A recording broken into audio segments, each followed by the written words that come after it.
welcome to the weekly Wednesday Colts Fan Cole show. I am your host, Colts Fan Cole, and today I am aware it's Thursday, shifted a day for Valentine's Day, so happy Valentine's Day to you and yours. And today we have Anthony Richardson throwing a football.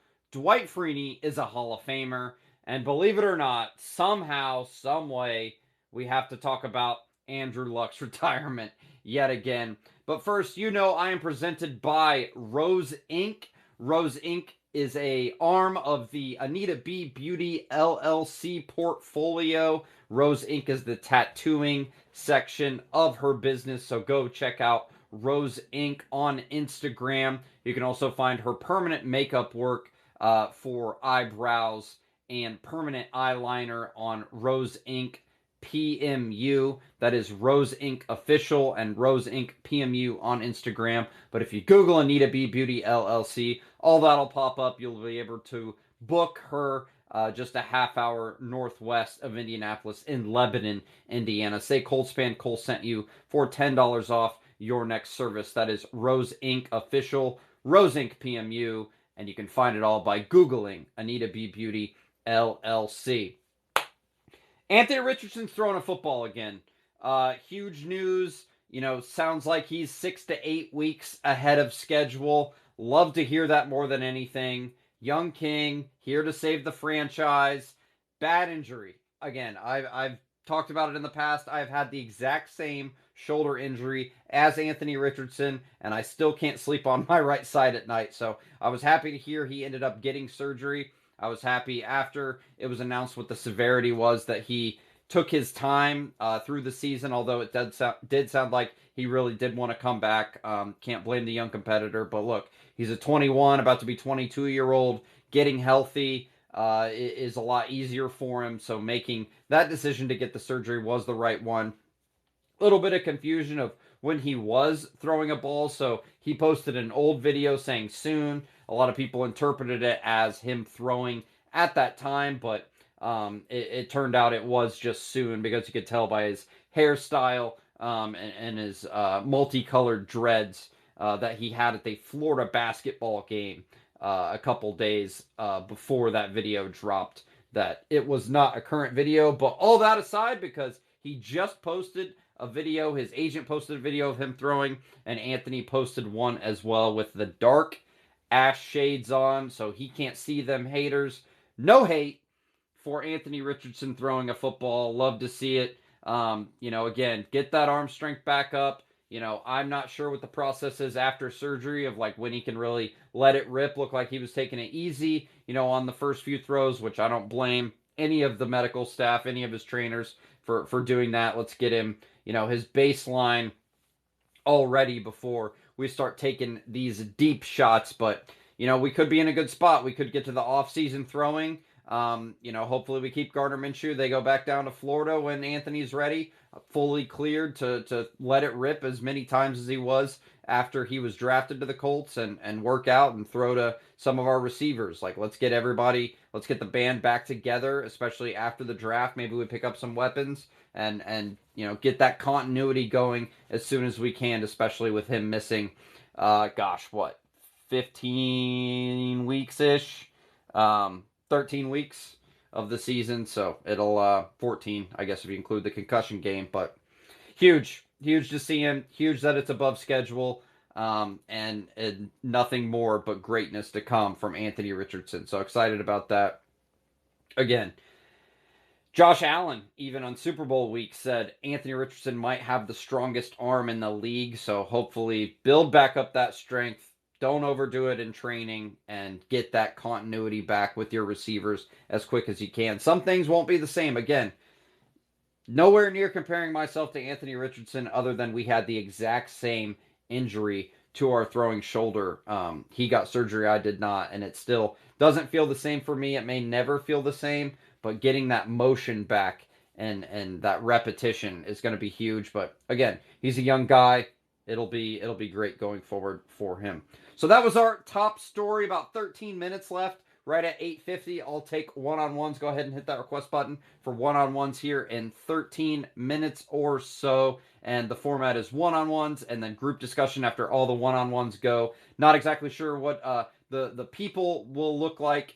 Many of the loyal followers in here, appreciate you all hopping back in. I know it's a Thursday instead of a Wednesday, so hopefully we have a great turnout, but we will react accordingly.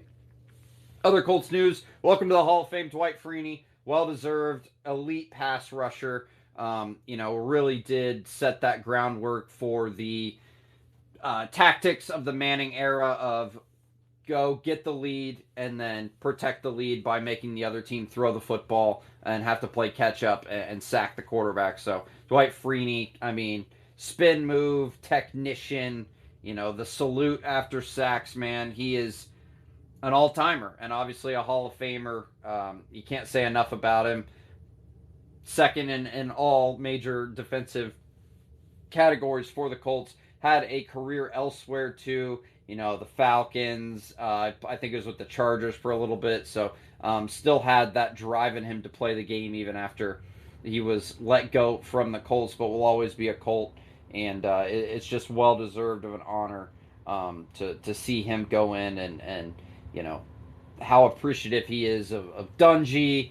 That was a great moment. If you didn't see that video, go check it out. Of Dungy was the one who let Dwight know he would be in the Hall of Fame. Obviously, Manning made a video at the Pro Bowl congratulating him. Manning's had other comments after the fact, as well as Robert Mathis to his Batman for that illustrious honor of going into the Hall of Fame. Andre Johnson made it into, spent a couple of years with the Colts. Texans fan gets really mad when you mention that, but hey, Andre Johnson was a Colt, so got to acknowledge that too. I think he had 5 touchdowns with us, something like that. So shout out Andre Johnson too as well. And unfortunately, with the good news comes the bad. Reggie Wayne was left out of the Hall of Fame induction ceremony, but he'll get in due time. I just think wide receiver, they always seemingly make you wait longer. Remember how Terrell Owens kind of took it. Andre Reed, the great Buffalo receiver, it seemed like he could never get in. But Reggie playing Robin early in his career before, again, we had another Batman situation like Freeney and Mathis with Harrison and Wayne. It's unfortunate, but again, there's only so many people let in every year, and it's just going to make it that much more sweet when we get him in next year, especially too, again, this is selfish. Obviously, Reggie Wayne himself and the fan in me wants all the Colts to go in the Hall of Fame at the same time. But, being able to spread it out and kind of go back to the greatness is good because you get Manning in, then you get Edgerrin James, Marvin before that, Dwight Freeney. I bet Robert Mathis will go in. Jeff Saturday will have a claim here, and Reggie Wayne too, being left out, but Reggie Wayne's definitely going to get in, likely next year, but, to be able to go back and appreciate that greatness and look at those highlights of the individual guys, rather than like, oh man, the, early 2000s Colts were awesome. Like, yeah, we all know that. We kind of block them all together, but when you really extrapolate out each of their careers, it's good to kind of give each person their honor. So I am kind of happy it's not like all lumped together, but again, in no way does that mean I'm happy Reggie Wayne got left out this year. He should have went in as soon as he was eligible, but it's just kind of the way the league is. So they do have a log jam at the wide receiver position, have for some time. So Reggie will get in, deservedly so. Other big news, it's T.Y. Hilton went on the Trenches show with Zaire Franklin, E.J. Speed. We love it. We love the Trenches show. We love Zaire. Shout out Zaire, too. Got his screen time during the Super Bowl for the Walter Payton Man of the Year award nomination. But we didn't really need this from T.Y. Again, I didn't listen to the whole interview. I just listened to the luck part. I think there's a little bit of... it's bad. I don't know. I'll just say it. It's what I feel. It's the offseason. Screw it. I'm pro Colts as much as anybody, obviously. A little bit of sour grapes in my mind from T.Y. wanting a little, publicity with the fan base. Myself included, not wanting T.Y. to kind of come back his last few years, especially his Cowboy year. I just personally didn't think he, had enough to contribute, especially in a full season, like in a postseason run. That's one thing, but I think there's a little bit of animosity from Ty thinking he can still play, and of course his sons are still in the area doing good at football at Zionsville. So we're happy for Ty in that regard, but I am not thrilled with Ty in the regard of saying, at least even alluding to the fact that Luck might have came back if the Colts fans in the fourth quarter, when blindsided by news, after they saw Luck warming up pregame, and a quarter of the stadium's full booing Andrew Luck walking out, that was the final straw that Luck wasn't going to come back. When Luck retired, he retired. If you're a Breaking Bad fan, I was related to Hank having a gun pointed at him, the police officer, Walt's brother-in-law, and Walt's like pleading for his life, like, come back, and Hank just looks at Walt and goes, the guy made up his mind he was, gonna pull the trigger when as soon as he got the gun out. And that's kind of the thing. I go back on Luck. Nothing would have ever convinced him. Ursay gave him however tens of millions of dollars out the door as a good faith comeback. If anything, that's why Luck would have came back, So I just find it egregious that Ty would even allude to that. But again, some people took it as, coming back to be honored, coming back to a game. Where I have no doubt he would be more so applause. I think you're always going to get your kind of boo birds, but I think we need playoff success before we even consider bringing Luck back as a special guest to a game, even if he wanted to, which I don't think he really has any urge to. And again, I don't really blame him. The other part of that, my buddy Dan Dockich, going at him, calling him soft, calling him weak. He left because of Chris Ballard's weak decision making or whatever BS is floating around. He left. Luck retired because he was having a family, and his wife was very adamant that she hated seeing him in a dark state, having to consistently rehab from injury. And she even took it as far as alluding to the fact that she would leave him if he didn't, take his career into his own hands. So when you have that much money, you have that ulterior motive, and you're as a big of a brainiac as Andrew Luck, you leave football. And it's easy to, talk as a diehard fan, somebody who only ever wanted to be good at football when I was in high school, and never was good enough to even play college football. Shout out Wabash, though. They would have gave me no money to maybe be scout team. But it's hard to consistently go back every year and have to re-talk about it because there's nothing we can do. And I think that was proven after the Wickersham ESPN Plus article about Luck in late 2022. To me, that really put a bow on, his career. And again, I'm grateful for the fun times we had. Yes, it was cut short. Yes, it was Grigson's fault, mostly in my opinion, for the line. But it was also, I love Arians. I love the other, not really. I like some of the other coordinators, Pep Hamilton, Clyde Christensen, not as much Rod Chudzinski, but they didn't really save Luck from himself.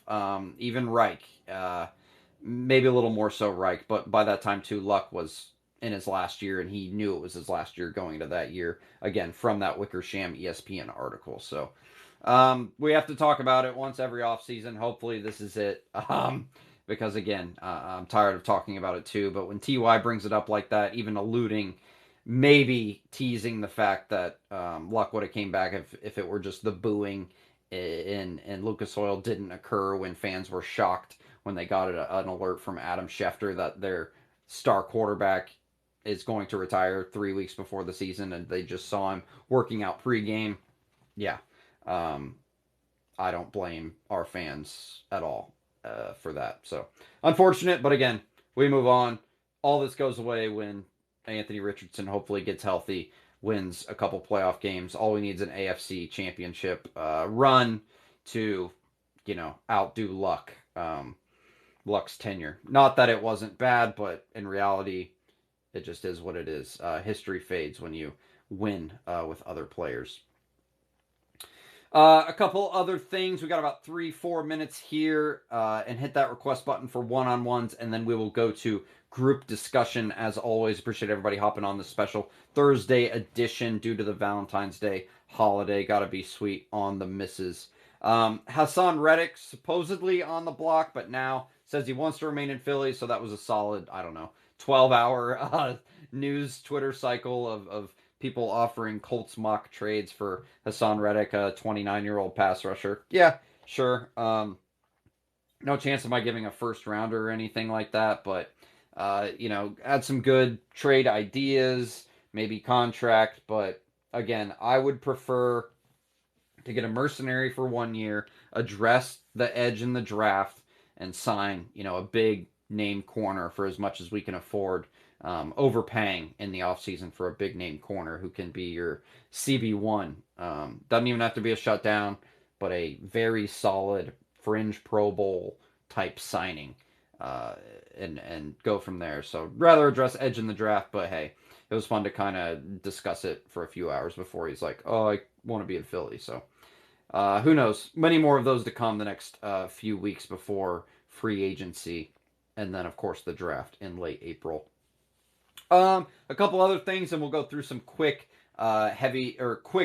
news points. All things Colts. We talk about all news for all things Colts throughout the week that we may have missed to recap. Give plenty of talk for the one-on-ones and group discussion that are upcoming in a few minutes.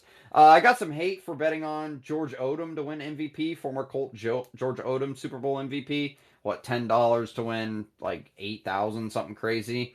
I respect all responses to my tweet, even when they're shitty, even when they're not in good faith, but I'm a little surprised to see some of these big bettors who make a name for themselves on the internet by talking about their crazy bets be so pissed off at me putting $10 when I could have, quote-unquote, donated it to charity. I'm sorry, everybody has their financial means, and I don't mean this as a braggadocious or, but hey, you don't need to pocket watch me, okay? $10, again, I don't know. $10 to me to make a funny tweet and, support, I don't know, whatever taxes that gambling profits go to in the state of Indiana. I'm just paying more taxes when I put $10 on that to, make a joke. It's not that serious. Yeah, donated to charity. If you actually look at the breakdown of where gambling losses go to, or gambling losses by the customer, gambling win or gains for like the FanDuel that I used, it does go to a lot of good causes in the taxation of that. That aside, which is no way of me saying I want to lose that money, but it's also me saying I guarantee you don't need to pocket watch me, guys. I thought that was idiotic. Again, all tweets welcome, all critiques of how I talk about the Colts, how I make jokes on the internet, sure, but to say you could have donated to charity, my taxes will be done next week. Let me know if I didn't donate enough to charity, and let me know if you donated more than me. I guarantee you didn't. But again, not mad, just nobody tells ColtsFanCole what the fuck to do. That's for damn sure. And another Colts news, quick hitters before we get to one-on-ones. Again, hit that request button here. We'll get to everybody who wants to speak all things Colts. Mr. Irsay back in the Twitter fold. So again, tweeted last week. We covered it. He's on the mend. That's great to hear.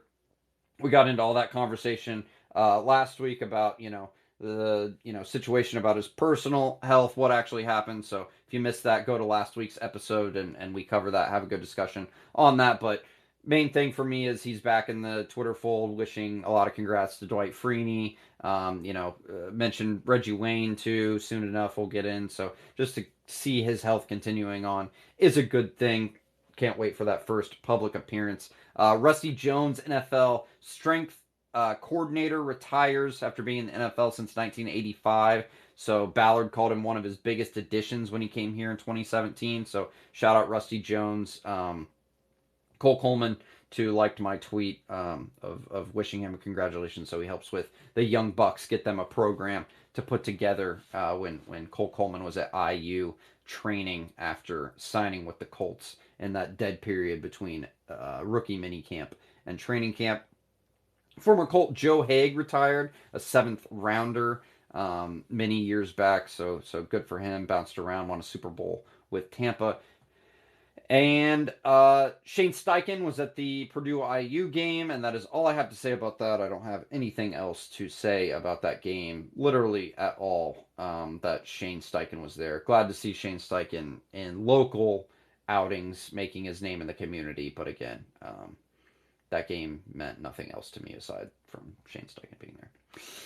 Speaking of coaches at games, special teams coordinator Brian Mason was at the Pacer game. They did him dirty. He was sitting next to Marcus Freeman, Notre Dame head coach, and they didn't give him a graphic. How do you not give a graphic to the special teams coach of the Indianapolis Colts, who single-handedly won us the Titans game in Week 13?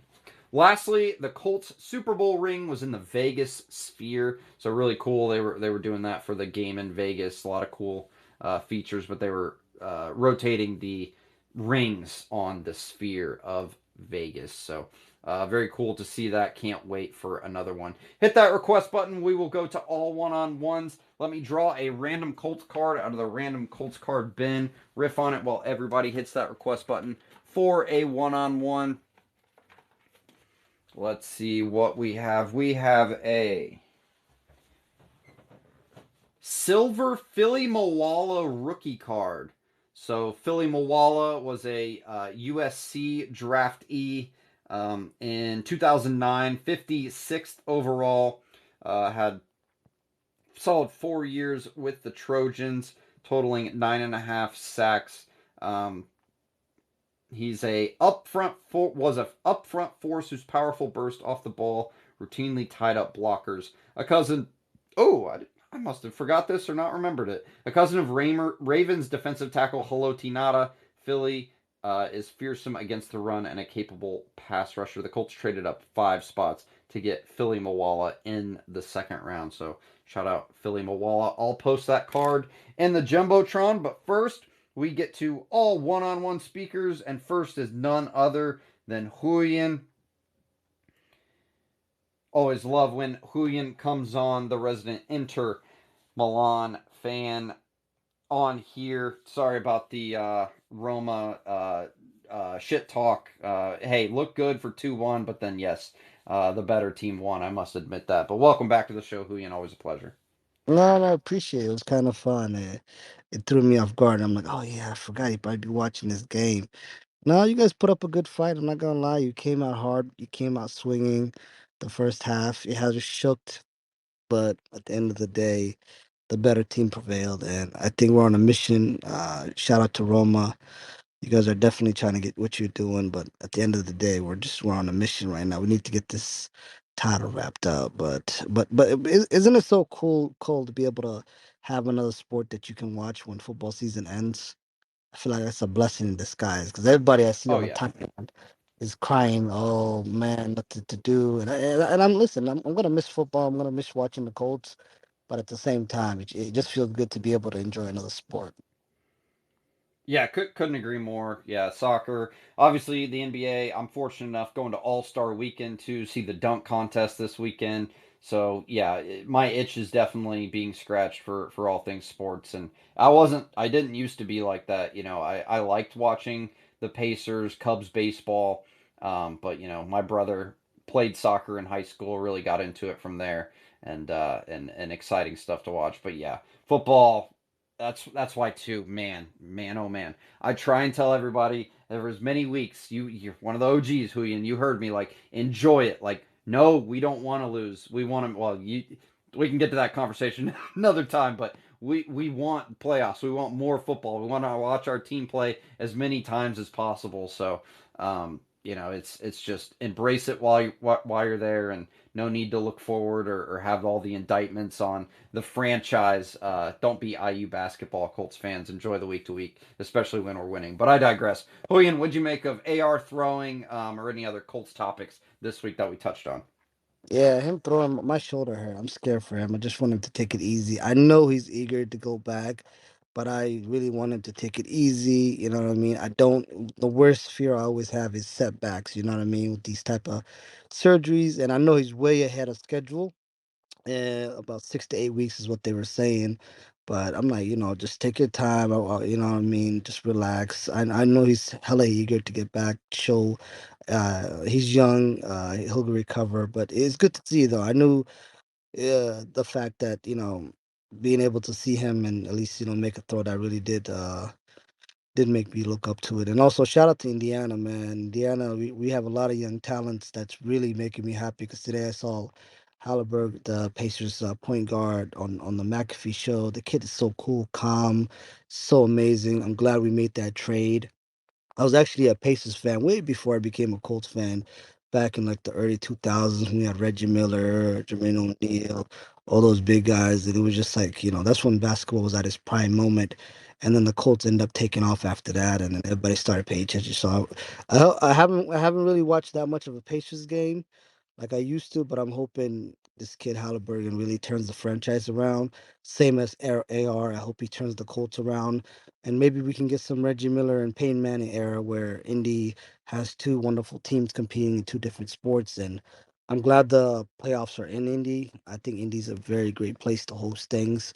Uh, Hopefully, we can get another Super Bowl in the near future. I doubt it, but hopefully, it comes back to Indy. I would love to attend there, but what you call it. But shout out AR is really good. Let me ask you this though, Cole. You watched the two Super Bowl teams, Niners and KC. What do you think we're really missing to make us be able to get to that level? Like if you could do maybe one or two changes on both sides of the offense and defense, what do you think the biggest thing that we're missing? Yeah, yeah. Defensively, it's that get to the quarterback. So even Chase Young, surprisingly enough, like we talked, plenty of shit about that trade. They overpaid. Chase Young may not have looked that great any other game for the Niners, but hey, he made impactful pressures in that first half. I know obviously the Niners didn't win, but it was really anybody's game aside from the decision making. I think at the you know overtime, new rules, but yeah, elite rushing. We need secondary. Period. Snead made some big plays, and hopefully we can get a guy like that in free agency for the Chiefs. Offensively, I don't think we're super far away. Like, arguably, we have more talent at the skill position than the Chiefs. Um, obviously they have Kelsey, who is the number one, number two, three tight end. Now that he's a little older, but that elite ability. We have the number one running back. At least on paper for the last few years. So if Taylor and Pittman are healthy and we need one of our guys to step up, Josh Downs getting a lot of hype on the social medias, Colts socials today. So I don't know if offensively we really need a can't miss prospect or gotta have this guy. Another wide receiver to me would be great. But to me, it can wait until the second, third round and hopefully get a guy like Downs, a guy like Pittman, and obviously Pierce too. I'm not yet ready to write him off. I think AR is his quarterback. I don't know if Gardner really runs the same type of plays, makes the same type of throws that can highlight an Alec Pierce like Anthony Richardson can. But yeah, I maybe like one more skill position, and then defensively though we have to be better for sure. I this like I don't know about this Michael Pittman's like comments and concern. I know some people say he's trying to do leverage, and I'm trying, but then I'm like, at the end of the day, I'm like, the Colts are gonna take care of you, Michael Pittman. You know what I mean? We're gonna give you the best top dollar we can. You already established yourself, but I don't know. I feel like I would love a player, and I guess business is business, but I need that player to be like coming straight out front, like no gimmicks, nothing. Hey, I'm here to stay. I'm a Colt for life. Let's go. Let's get it. The fact that I don't want to compromise my comfortability or I need to check the market. I don't know. It kind of rubs me the wrong way. What do you think about that, Cole? Uh, How I, Michael Pittman making? yeah, I think his I watched the clip after I saw that context, and I don't know. I don't think he was really firm on that. I think it is agent speak. Again, he has a TikTok with his farm in Indiana, and I'm not saying that goes away or once you make $100+ million, which he's on pace for, you can't just pick up your small farm and move to wherever and get a new farm. Obviously, you can do it, but comments too on Instagram, hyping up AR's rehab, saying soon to him, something like that. And same with his dad, basically saying all along that Pittman's not going anywhere. So I think it's one of those things. It's not as severe as Jonathan Taylor's situation, but I think he is being fed things by his agent where Pittman was a little too eager to say he would play on the franchise tag. He said something like, well, 23 million, not bad. And then hasn't really spoke much of that. So I'm significantly less worried about Pittman than I was Taylor. Um, but yeah, I don't know. I just think it's kind of one of those things that the deal's inevitably going to get done because the Colts have no other option at wide receiver than to re-sign one of their better draft picks in recent memory, especially for the value of the round. No, most definitely. Especially after the season he had, he really showcased that he can contribute and he can do stuff like that. You know, like I said, it probably is tactics because he kind of feels so uncomfortable saying it. But then at the same time, I'm like, yo, we're family. Like, come on, Michael Pittman, you're home. We'll take care of you. You know what I mean? Hopefully, I heard Trentis was talking about they had a big news coming. I wonder if that has to do anything with Pittman coming back or something. Because they did say, because he asked Larry Franklin, hey, when are you going to put me on the pod? And he basically told him, I'm going to need you to re-sign that contract. So shout out to 44 for pushing the agenda. And then the T.Y. Hilton stuff. T.Y. Hilton, like, I don't. It's kind of weird because, to be honest, I feel like Luck is one of those people where if they make up their mind, they made up their mind. So I don't. Right. I agree with you. I don't think, you know, there's nothing bringing Luck back. Does Luck want to come back? Maybe at a certain point, maybe. But at the same time, I think he knew the decision, the magnitude it was. It couldn't have come at worse time, but that's just how I see it. And the booing, I think, is one of those things that, in my opinion, how I see it, because I don't think any Colt fan hates what you call it, Andrew Luck. You know what I mean? If the hate is there, it's probably just so much love we have for him, and the fact that we don't get to see him no more is probably, sometimes hate turns to love, and I think that's more of it. But I think it's just the shocking news because we're just coming off of an amazing season. We're about to run it back. Everything's set. The O line's finally fixed, and then we just get this bombshell of a news, and typical Colts fashion, like it just our whole house comes crumbling down when we think everything's up. So I think that's just pretty led to it because I've seen a lot of people on social media back in the day saying, "Oh, the Colts fans are ungrateful, Colts fans." But it's just one of those news where you just don't know how to react, and I think your first instinct is just to go by it. So, and I do agree with you. I don't think he was ever going to come back, but luckily we moved on from that ship. And AR is our guy. Hopefully, we can stay help healthy. And like I said, I always say, like, yo, let's not take the season for granted. This is probably the first season we don't got to worry about a head coach and we don't got to worry about a quarterback. And we're going into the draft with a very positive mindset. Hopefully, I'm praying that we get a different, like a difference maker in the draft, whoever that may be, rather to be a slot, a corner or edge or this tight end everybody keeps saying we're linked to, which I think the tight end, if he's that good, I don't think he's going to be there at number 15. We're probably going to have to pull strings. But let me ask you this. Do you see Ballard going up the draft, giving up capital? Do you see him going back or do you see him staying where he's at? If you have to bet on that. Yeah, to me it depends if the JJ McCarthy smoke is real. Like, I think easily, obviously, you got Williams, May, very likely Jaden Daniels go before our pick, which again, as many quarterbacks as possible. But if a team is serious about JJ McCarthy that high, which again I don't believe, but people who I read are saying that that's likely in the middle part of the draft. That's the only way I can see him trading down, is if he knows a quarterback is going to be taken in our spot. But I don't know. It's kind of that time's a ticking, like, and the fan base is really ready to pounce. And yeah, like, it shouldn't matter with what the fans say as much as the decision making. But look what his boss is on. Like, Jim Irsay likes our tweets. Like, he reads what we have to say. Like, I'm honored, but I'm in no way, I should be qualified to influence any decision making. But you couple that with routine trade downs that he's had the past few years, and yeah, some have worked, and some of the trade ups aren't as frequent, but have worked too. So I see him staying put. I would love to get in the top eight. To get the best pass rusher we can. I don't know who that is. Hopefully after the combine, I kind of have more clarity in terms of who I want. But I think I would prefer to go up, and if he trades down, I don't know. I'm gonna be upset unless it's two. If we get two first rounders with trading down, then I could be convinced. Obviously, that Iowa corner. I think somebody. I don't want to misattribute, but maybe Hicks was talking about.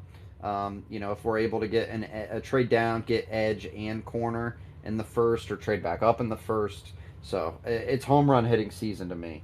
You got to go for it. I see him taken down. I'm sorry. I feel like Ballard loves that, and especially if the guy that he wants is not longer there, he's like, "Yep, let me push down." But we'll see. We'll see. Hey, Ballard, like this is like if you listen to me, this is your year, bro. Like I don't know how many more years we're gonna be without winning the division. We'll be okay with that, not making the playoffs. You know what I mean? And I think all the fan bases should hold high accountable. Because Yeah. I know a lot of people's like, oh, who's going to replace him? No, let's not even think about that.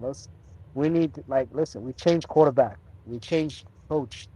And if still stuff is not working, it's time to change the GM, you know?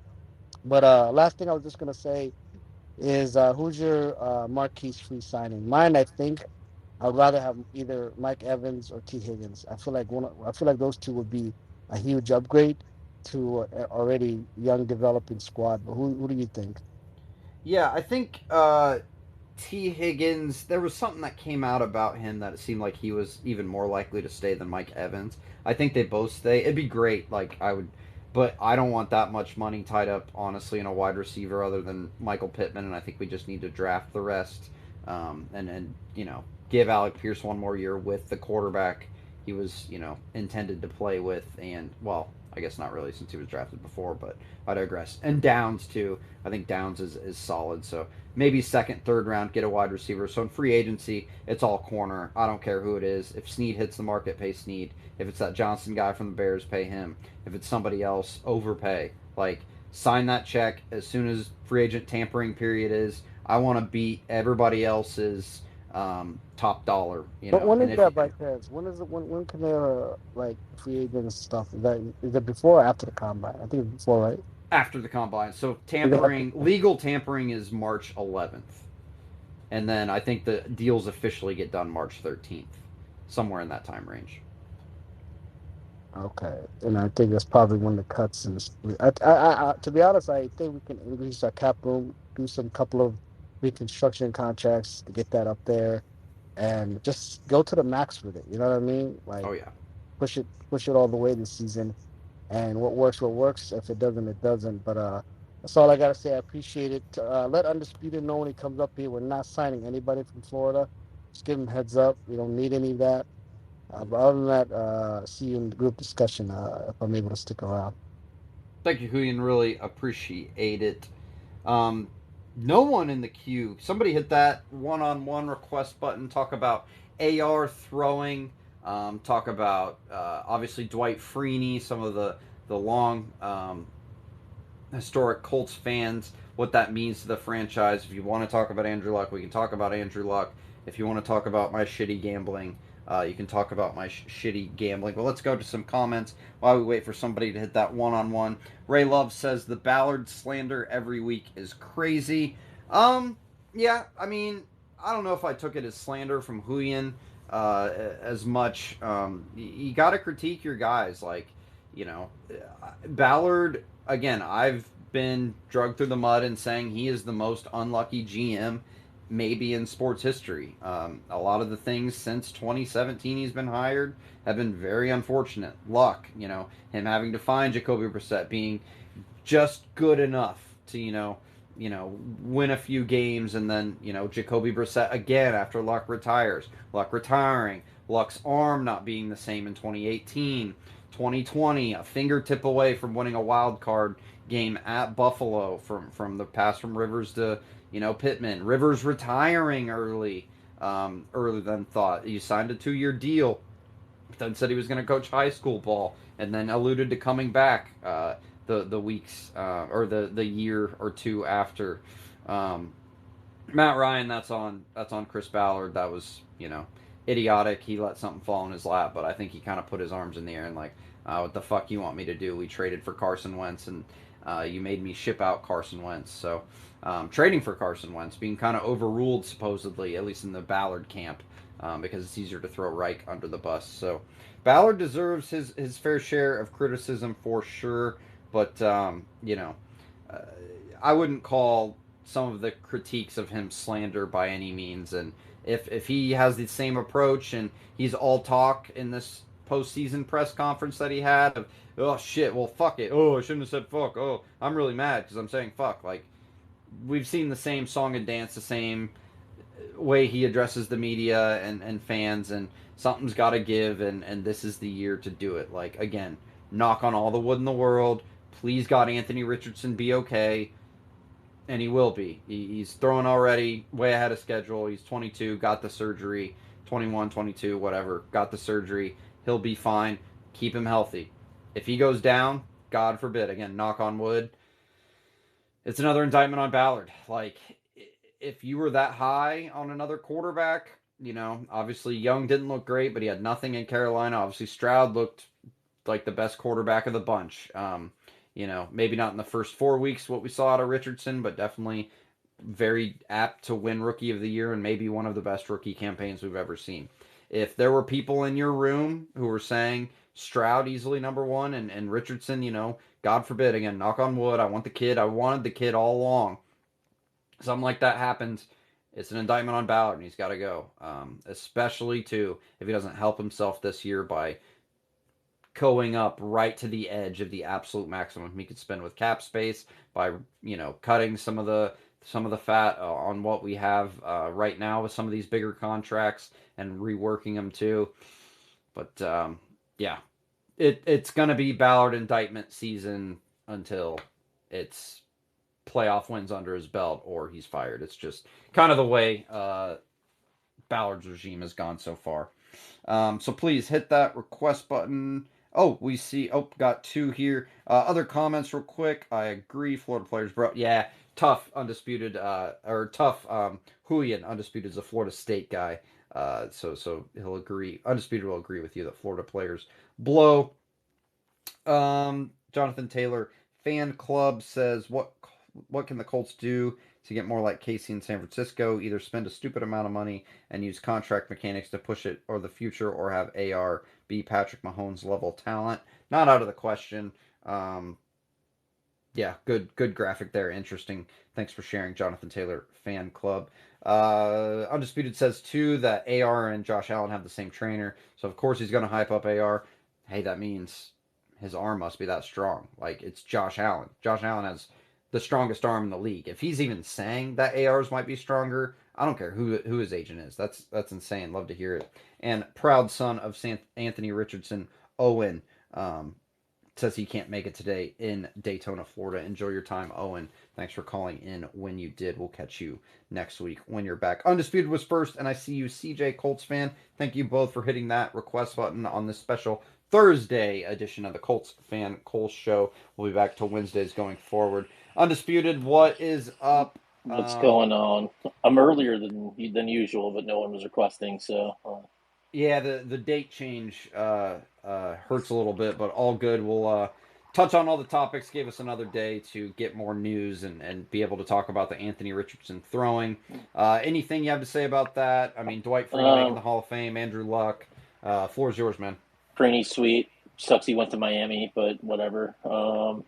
Reggie Wayne should be in. The fact that Devin Hester is in is fucking disgusting. God. Freeney went to. Oh no, Freeney went to Syracuse. Yeah, right. Yeah, Syracuse. You're thinking Andre Johnson. Yeah. Colt great too. Oh, and Reggie Wayne went to Miami, didn't he? Yeah. Yeah. Fuck that. Actually, if Reggie Wayne stays out of the Hall of Fame, I wouldn't be mad. Hey. My hatred for Miami and Florida runs very strong. No, that's cool. AR throwing, whatever. Fucking when he's good, I'll be happy till then. Whatever. Doesn't mean anything that he's 2 months ahead of schedule in his rehab. I mean, dude, listen, I don't believe anything that's PR, dude. I don't care. There was one thing that was in our group chat though. It did look like, which then the next day it wasn't. It was if you know Matt Martinez, he made a good point. That first video looked like. Did you see how his left hand looked? Didn't it look like it was like broke? Did you notice the one that? with the shades on, or the one that was erroneously shared that he put soon on? That Richardson put No, no, soon. no. It was definitely the current one. It was Okay, like, the one his agent tweeted, yeah. or the one AR tweeted? Which one was first? Agent. Okay, then I think it was the agent. Did you see his left hand? How it was like weird by the ball? I don't know if Let there was a me reason for that. see if I can It looked find like it. his hand was broke. Like watch it real quick and look at his left hand. It's weird. It's probably nothing, but it just looked weird. But yeah, no, I mean, cool. He's a 2020, even if he's healing, it's like, dude, he's 22. Like, of course he's gonna heal quick. Like whatever. I'm more concerned about how Yeah. we build out the rest of the team. I don't know if you've seen the interesting graph. This has been, I've been obviously the people. We actually had last week in the Colts Homer Cole post game show, uniting of Undisputed and Derek Larger of the Bring the Juice. I know I had called him a bozo. I call everyone bozos with takes that I've called you a bozo before. But Triggering. we trigger. Oh God. No, we had a it's been a lot of people big on the offensive side of pushing. I've been strong on the defense, and I don't know if did you see the chart where it showed on one axis it showed. God, you and your charts. I'll hear you out, but fuck. Listen, if it was a chart that was fake, that was like something about like No, AR, everyone would be. No, I'm always No, anti-chart. it was really basic. It was just I'm like anti-chart.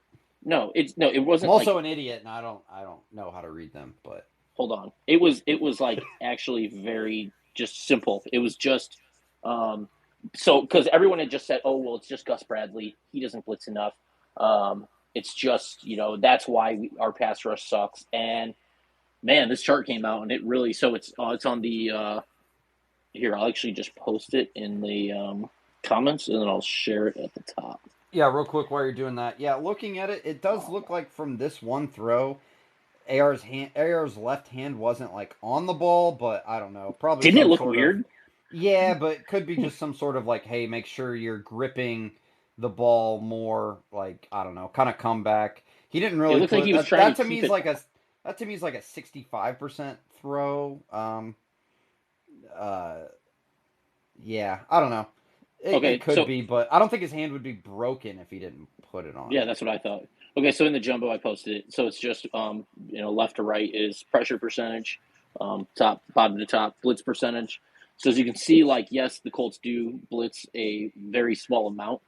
I was actually surprised that there were so many teams that only blitz slightly more than us. I mean, you can see a lot of them. I mean, Bears, Titans, Raiders, Bills, Niners, Dolphins, Ravens. These teams blitz. You're talking like 2%. I mean, it doesn't have the exact percent. It looks about like 2 to 3% more. I mean, we're talking like what is that? A dozen plays more or something like that can't be that many. And it's just we get no pressure, and that's has been a narrative I've heard people in here say it's just Gus Bradley, our pass rush is fine, or this D line coach will fix it, or this or that. No, it's just clearly shows that like our pass rush is bad. Hurricane Dio is nothing more than a fucking tropical storm at best. Quiddy Pace sucks. All you have to do is just double Buckner, and like we aren't going to do a whole lot. So that's been my. I agree with you. I'll keep pushing it every week. Ballard fucking blows. He has to fucking prove himself. And I think last week I told I'm still going edge. You said you wanted to look at the people. It's obviously it's going to be between Jared Verse, Latu. I don't even know how to say his first name. Not even going to try. And then Dallas Turner. But dude, my second pick, I want Devondre Sweat. I'm just full on defensive line now. I don't know if you've seen him. Dude is just a refrigerator at defensive tackle. At 15, or would he be later? I mean, I've seen mocks of him going in the late first and in the second. I would hope. I mean, it'd be in the second pick. I want edge and then defensive tackle. Then we can focus on a pass catcher. I mean, like, I just don't think, like, I mean, I want to take a receiver in the third or something. I love Johnny Wilson. But, like, you know, to add competition to Alec Pierce, I mean, I'm not sold on him. But, like, I don't think our offensive weapons are really the problem. I just don't. Josh Downs is great. I don't know why people think Pittman's going to leave. No, yeah. It's just, I mean, for one, the Colts are not going to let him leave. He will play like he'll be tagged. Like, he said, he even said initially before probably his agent got to him that he was going to he said verbatim on NFL Network, $23 million is a lot of money. Like, he's going to play on the tag. His agent was probably like, whoa. Yeah, like, right. But yeah, no, it's he's not going anywhere. So I just don't. I just wanted to really hammer the trenches, because our pass rush is just so bad. Ballard has to fix it. If I see anyone else freaking push, and dude, this is the other thing that I've seen way too much this week. Since Huyan, I agree, Huyan, we aren't taking anyone from Florida, and I hope so, because if I have to see one more person say that we need Ricky Pearsall, I'm going to absolutely lose my mind, because all it was Anthony Richardson was ass in college because his receivers were sucked, but now we want to draft his receiver who sucks. Like, I just don't. I don't know. That's something I've seen this week that drives me crazy. But what was the other news? Oh, Irsay being back. Are we even for sure that he tweeted that? We talked to no. Oh yeah, it is him. Stephen Holder confirmed that it was him tweeting. But again, we covered all that last week. That was last mostly week? Mostly I kept it in the other notes of he was wishing Freeney congratulations, Wayne, some reassurance he'll get there. But yeah, the only other news was the very brief Hassan Reddick on the block. People wanting to trade for the 29-year-old pass rusher. We kind of agree there. And then the TY on the Trenches show. I feel like the pass rusher thing, it's just it's another premium, but like, it's probably your number one, like, your QB on the defensive side of the ball, your most important position, especially in today's NFL when it's such a pass-heavy league. I think it's your number one position, and I feel like what we've done is just do exactly what we did with quarterback for fucking however long. Like, there was the Justin Houston. It was either like try to take an old guy or Trent like Cole. Remember Trent Cole? Yeah, like, dude, I don't even remember all of them. There's the Ngakoue, there's the Justin Houston, it's either taking an old guy past his prime or a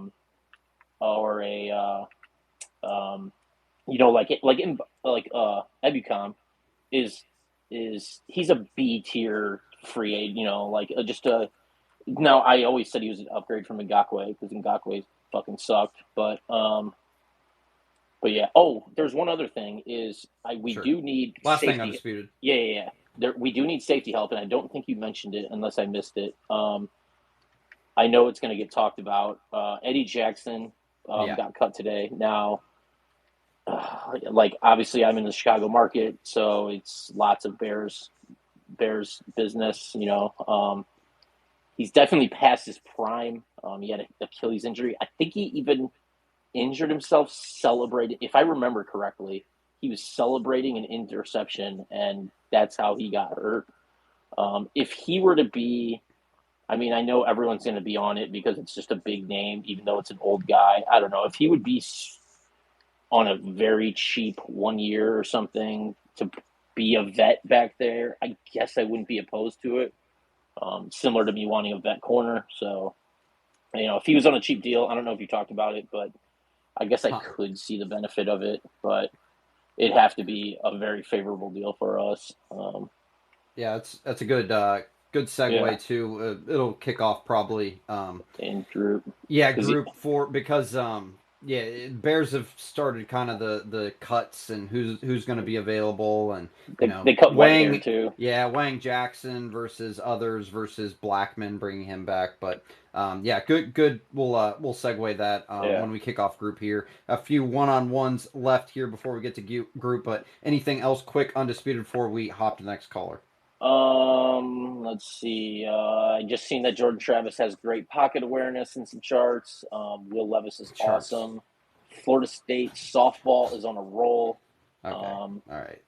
I Thanks, think that's Undisputed. Yeah, thanks, Undisputed. We'll see you in group. All Thanks, right. as always, for coming on. Next, we have the great beat writer for A to Z Sports NFL Draft Analyst.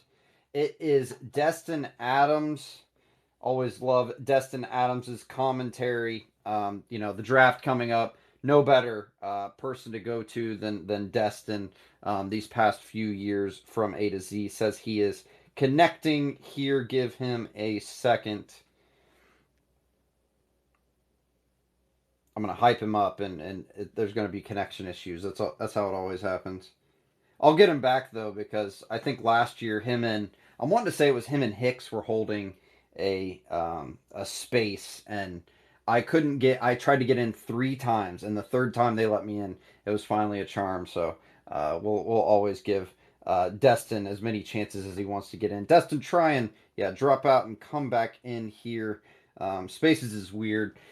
For those of you that don't know, changing like Wi-Fi, even moving around in your house, it's been unfortunate to try and get connections for spaces. So it's really crazy like that. We'll give Destin one more try in here, and if not, we can move on to the next caller and catch him soon. But I mean, I think to kind of go back to the Richardson throwing thing, I think it is kind of a bigger deal than just the initial like tweets of him, because again, he's going in to the post draft. He's coming in ahead of the draft, so being able to get those reps in beforehand, I think, is going to be really crucial to his development going forward, especially with who we bring in. Hopefully him and Downs can get together. But yeah, it looks like just building up that strength Corley before he uncorks the long balls. Let's get to CJ Colts fan. CJ Colts fan, what is up? Thanks for coming back on the show. Always appreciate you. Go check out CJ Colts fan of the Horseshoe Mob podcast, and he's also a part of Cool AFC South Fan Battle podcast. How hype were you seeing that video of our young quarterback getting back into the throwing motion? CJ Colts fan, what's up? Oh, I loved it. It was amazing to see, only because of the fact that it's just like it looks like he's ahead of schedule. Um, Honestly, it's just like we know that he's going to be back. He's going to be throwing. I guess the biggest thing for me is, what else has he been working on in the downtime? Like, we know that he had some issues as far as him making sure that he's getting down to slide in certain situations, making sure that he's actually working to kind of correct some of the other stuff. So I'm very excited to see him back.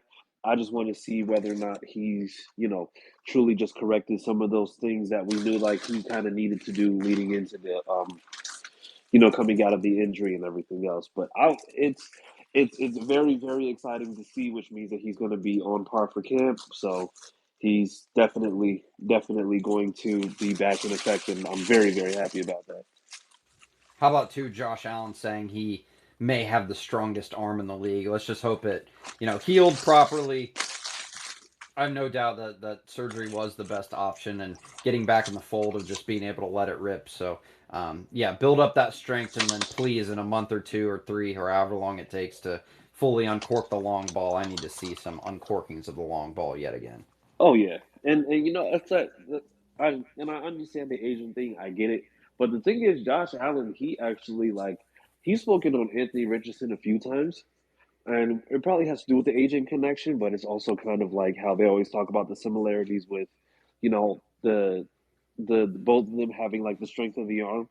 So, I mean, I don't think he's necessarily just going and talking anybody up just because it's going to get his agent a few extra dollars in his pocket. But I mean, like I said, he's spoken about him. He even talked about the fact that like AR had his digits mapped the same way, which once again it was just like it was something that was kind of unprompted, but it was like, oh, okay, little known fact type thing. So, I mean, Well, one more time. What was that? His what?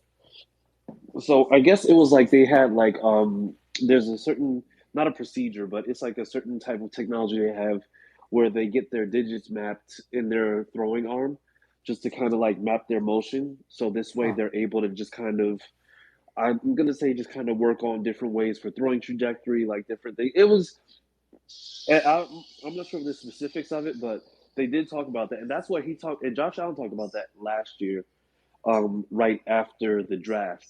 I think they were once again having that discussion about arm strength and everything, and that came up. So, it's not the first time that we've heard him say something along those lines. So, Cool. this is something that they are very, very aware of. Like, I didn't even know about it, so that was something that No. went into that decision. I was like, oh, I had no idea that was a thing. So, Yeah, very cool. but yeah, Uh, but and I will say I don't agree with undisputed on much, but I think Tavondre Sweat is somebody who is a very, very big sleeper, just in terms of the strength, in terms of agility, especially for him being such a big body. He's somebody that is just like, I think could potentially end up just being a sleeper.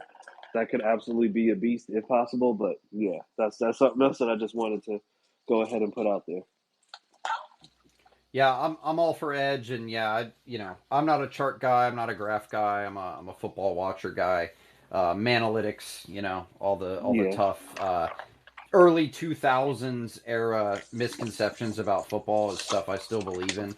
So yeah, so yeah, I think our rush was fine, but yeah, you don't need a chart to tell me that it was not sustainable on late passing downs. We could not finish the sack. We could maybe hurry a quarterback. We could maybe flush one out of the pocket, but if we get a mobile guy like Stroud we're playing, we're not able to be agile enough to wrestle him down, and he's able to complete it. Like, we're not able to blitz the quarterback effectively without leaving gaping holes in the pass coverage. So I'm not shocked that we should be looking at a premier edge, with our first pick in the draft, but also it's not super far off. Like, I like our pieces, but in terms of the home run hitting, hand in the ground, get to the passer, we have to have one this yeah, this offseason. yeah. And I mean, and honestly, like, even if let's just say like we add, like just add a wide receiver, like as long as it's not something along the lines of what Isaiah McKenzie was supposed to be, like the rest of what we were like, what we needed. If we get just like a decent wide receiver, maybe one O lineman just in case, I think that'll complete the defense or complete the offensive side of things. I think honestly, it's going to come down to, that that D line. It's going to come down to maybe even a linebacker. But I think it's just like that definitely needs to be addressed because if we're not getting any pressure and they don't make any changes to the secondary, or we're going to be in the same position we were last time. For sure. Yeah, Yeah. there's things that have So to I'll be be right back. addressed, and edge Mm-hmm. and edge and corner have to be at the top of the list. Maybe not in that order, but 1A, 1B, edge, corner for sure. Yeah, no, absolutely. Because, like I said, it's just like we can't afford to go through what we went through before, especially when we know Gus Bradley is going to throw out all those heavy zones that he doesn't like to get out of, no matter what the case is. For sure.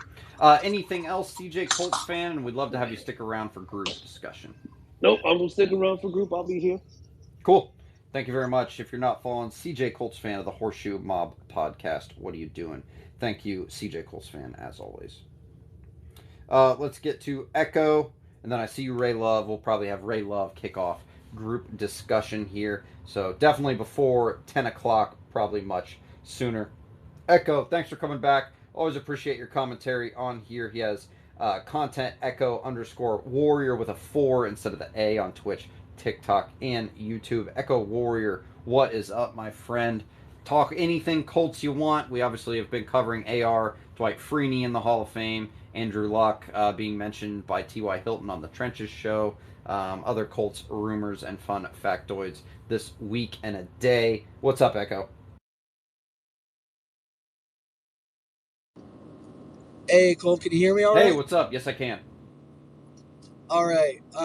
So thanks for having me back on. I actually kind of want to talk about, I know it was just kind of mentioned, but like, I don't agree with, I respect Undisputed, but I don't agree with him on much. But I actually agree with him on this. Like, if there is an edge rusher, like one of the top 3 guys there at 15, like, we need to pull the trigger on that. Like, just watching Dwight Freeney go into the Hall of Fame this year, you know, it kept hitting me. I was like, man, we have not had even a decent pass rush since Freeney left and Mathis retired. Like, we used to be one of the most feared teams in terms of pass rush in the NFL, and now we're like, all right, everyone just knows, like, all right, if it's 3rd down, we got it. Like, the Colts can't get any pressure. And, like, if there's a guy like Verse or Latu or Turner there at 15, like, I know we need corner, but, like, we can help our young corners out so much more if we can actually consistently get pressure. So, to me, like, if Latu, like, my number 1 choice would probably be Latu, just because I think he's the best pure rusher of the 3. But yeah, like I said, I think that we need to kind of get back to that. Like, we know that we have a consistent offense, or at least the building blocks for a consistent offense in place. Like, we need to fix an issue that's been an issue since 2013.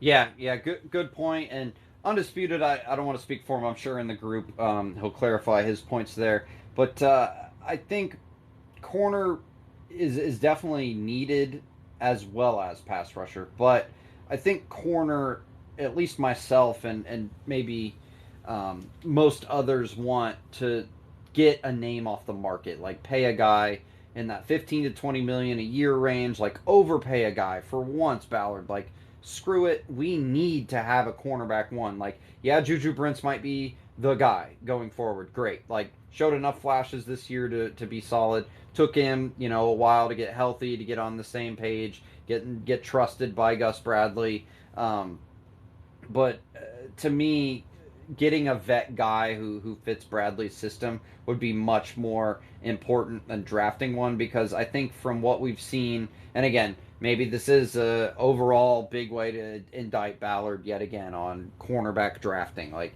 doesn't seem to be that great at doing that. But in terms of signing him, he's way more solid. But I think getting corners shored up by free agency before the draft opens up a lot more possibility to maybe let a price come down on a pure hand in the ground edge rusher in free agency, or go and get one in free agency like a Latu, whoever can get to the passer and finish the play. That's, I think, what we were missing by our pass rush. We could hurry guys. Obviously, the interior run stopping very solid, but getting to the quarterback and taking him down, yes, we're 5th in sacks. But we also scored a lot of points this year unexpectedly. So I think that kind of went hand in hand. And yeah, shout out Dwight Freeney, man. Oh, yesteryear, dude. Rookie through, 12, 14 did he play with the Colts, something like that. Spin move, legendary. The salute, the Batman and Batman with Robert Mathis, being able to get to the passer and take him down. I don't want this to sound diminishing of him or Robert Mathis's comment or play at all for their career, but they did play against mostly stagnant quarterbacks. In the AFC South, that's kind of the way the league was, the drop back passing. Now with a more agile young crop of quarterbacks who you have to face, especially Stroud now, the Titans or Levis isn't, a statue quarterback at all either. And Trevor Lawrence too has some escapability, unlike what we saw in the early 2000s from playing guys like David Carr, Sage Rosenfels, Kerry Collins. God, love Kerry Collins. Kerry Collins, come on my show, man. Kerry Collins, please, I need your jersey. Come on my show. Colt, great for 4 games. But I think the pass rusher is so much more important even than it was when it was really important, because you have to have a guy who can wrestle down a athletic freak quarterback. Like look at Anthony Richardson. He's going to be really hard to take down now. We saw how he can step up, move in the pocket. Like, not everyone than Anthony Richardson. I'm not saying that, but I'm saying more quarterbacks are toward the Anthony Richardson athletic archetype than, yesteryear of Manning, Brady, who just kind of sit in the pocket, who could evade the sack as well, but were more quick in the passing game, how they avoided the sack rather than big playability. So, completely agree there. I would just prefer us addressing corner and free agency due to many factors, but day one starter, no doubt about it, then develop a rookie corner, which seems to be a little tougher than developing a rookie edge.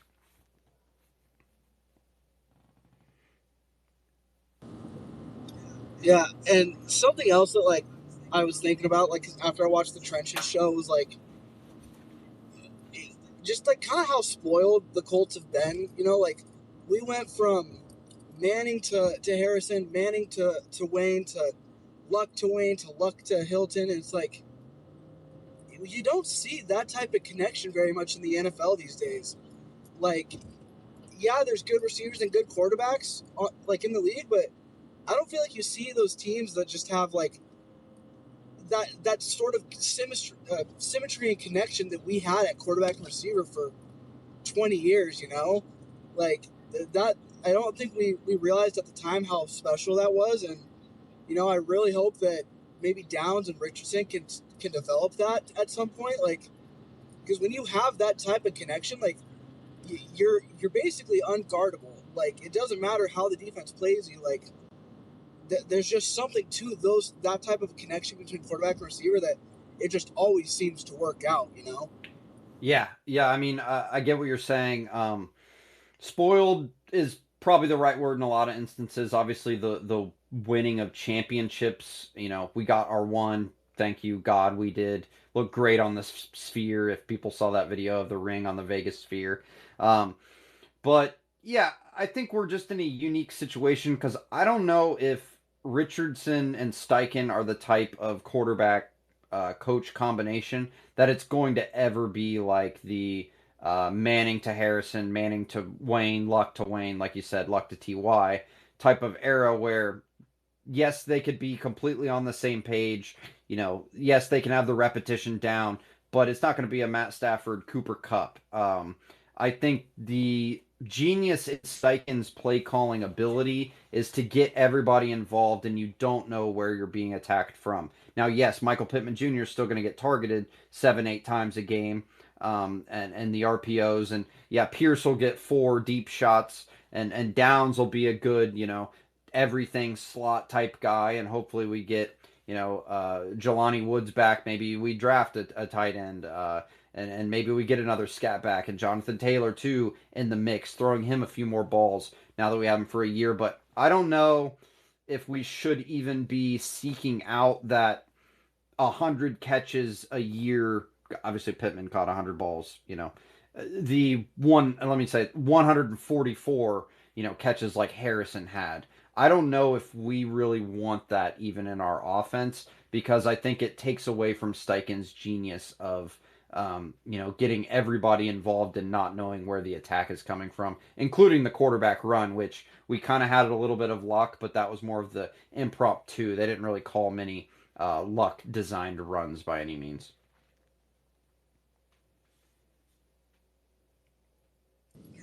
Yeah, I get that. Like, I see that point.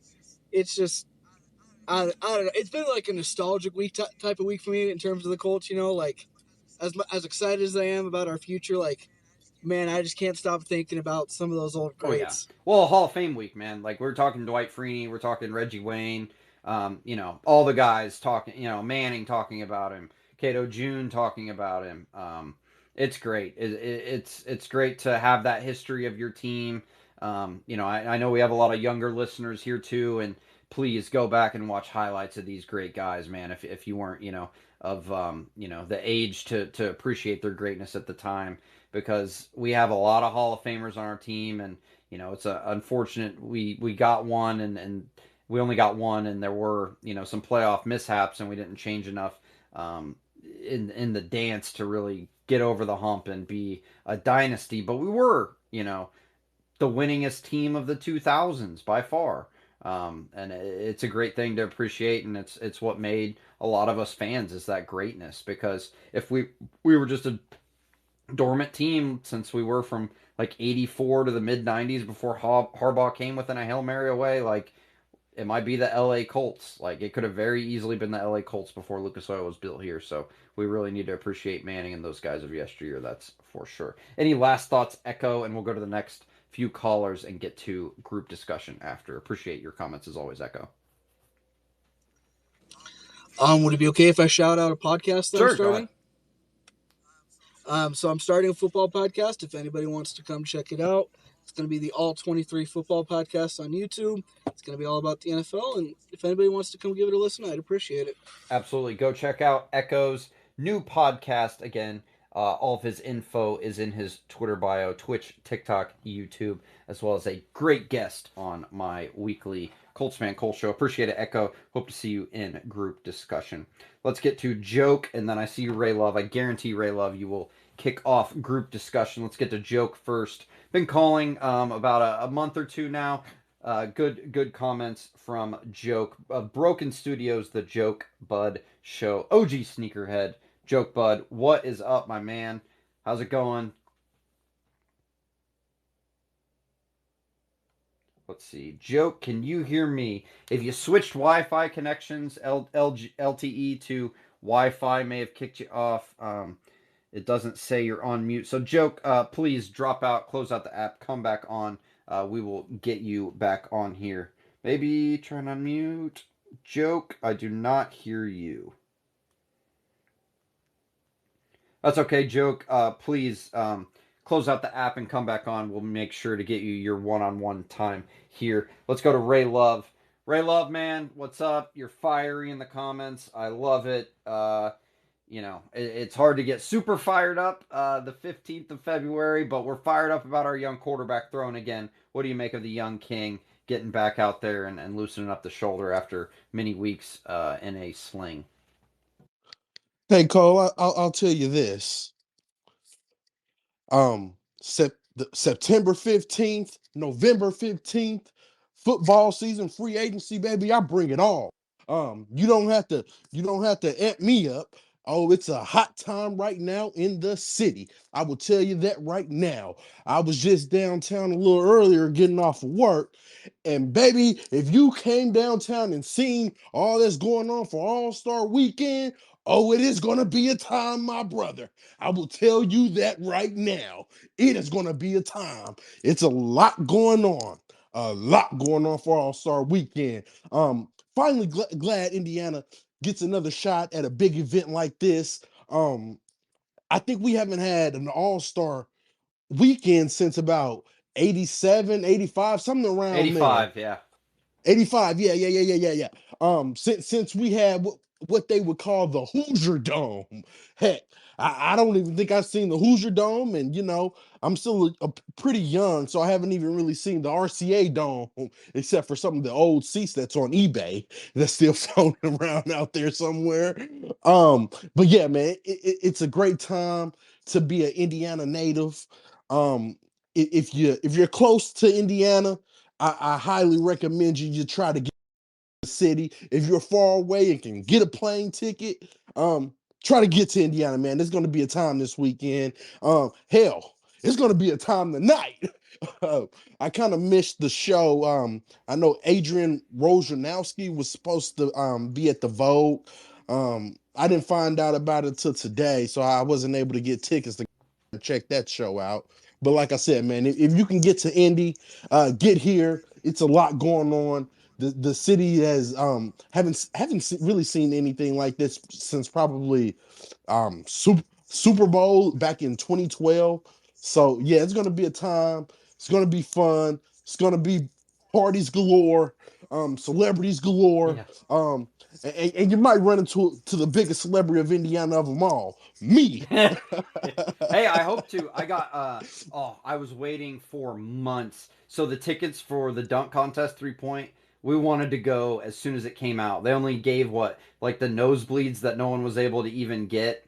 Luckily, tickets dropped Yeah. below, like within my budget. Still way too expensive, but I'll be there. I'll be there Saturday night, so got to check out those festivities. Might catch. I think Halliburton is playing Yeah, the in the two 3 point. K.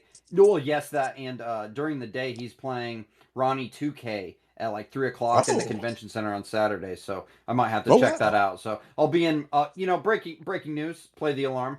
I'll do an opening old Colts, opening old Pacers for the show, but I got a Christmas Day Roy Hibbert jersey. Had to rep Ooh. an All Star, so has the P logo, bright white. Unfortunately, it's going to be a little cold, but Oh wear yeah. something underneath it. Got to rep my guy Roy I'm Hibbert. hearing possible snow as well. Let's Possible. just So act like it's not happening. yeah. Um, the convention center. A lot of events going on over there, a lot of informative things as well. A lot of different booths and different companies shining the light within the local Indiana area too. So get over there and make sure and check that out as well.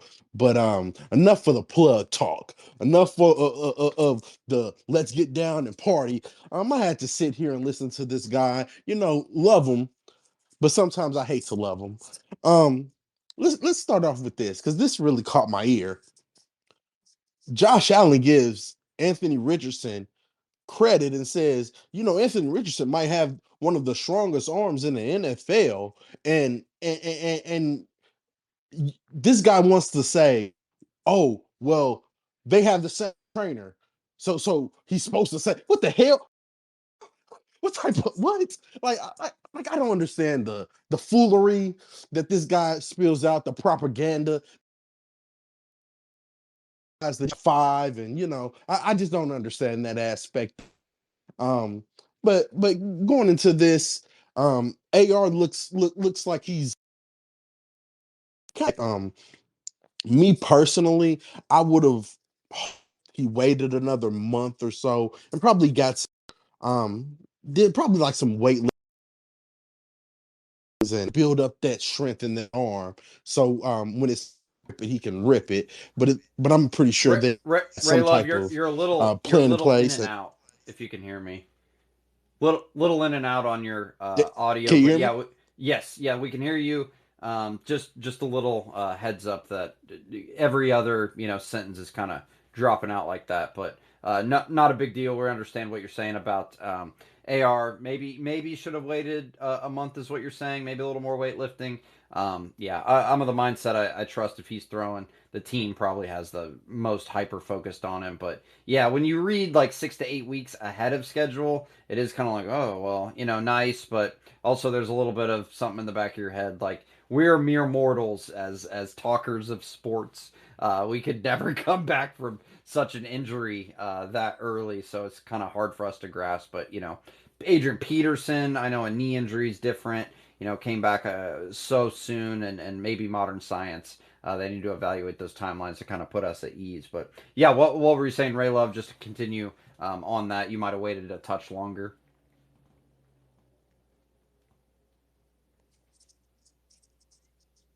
Let's see. Sounds like we might have a little trouble with Ray Love's audio on here. Ray Love, please come back. Oh, can you hear me? Yeah, we can hear you again. Yes.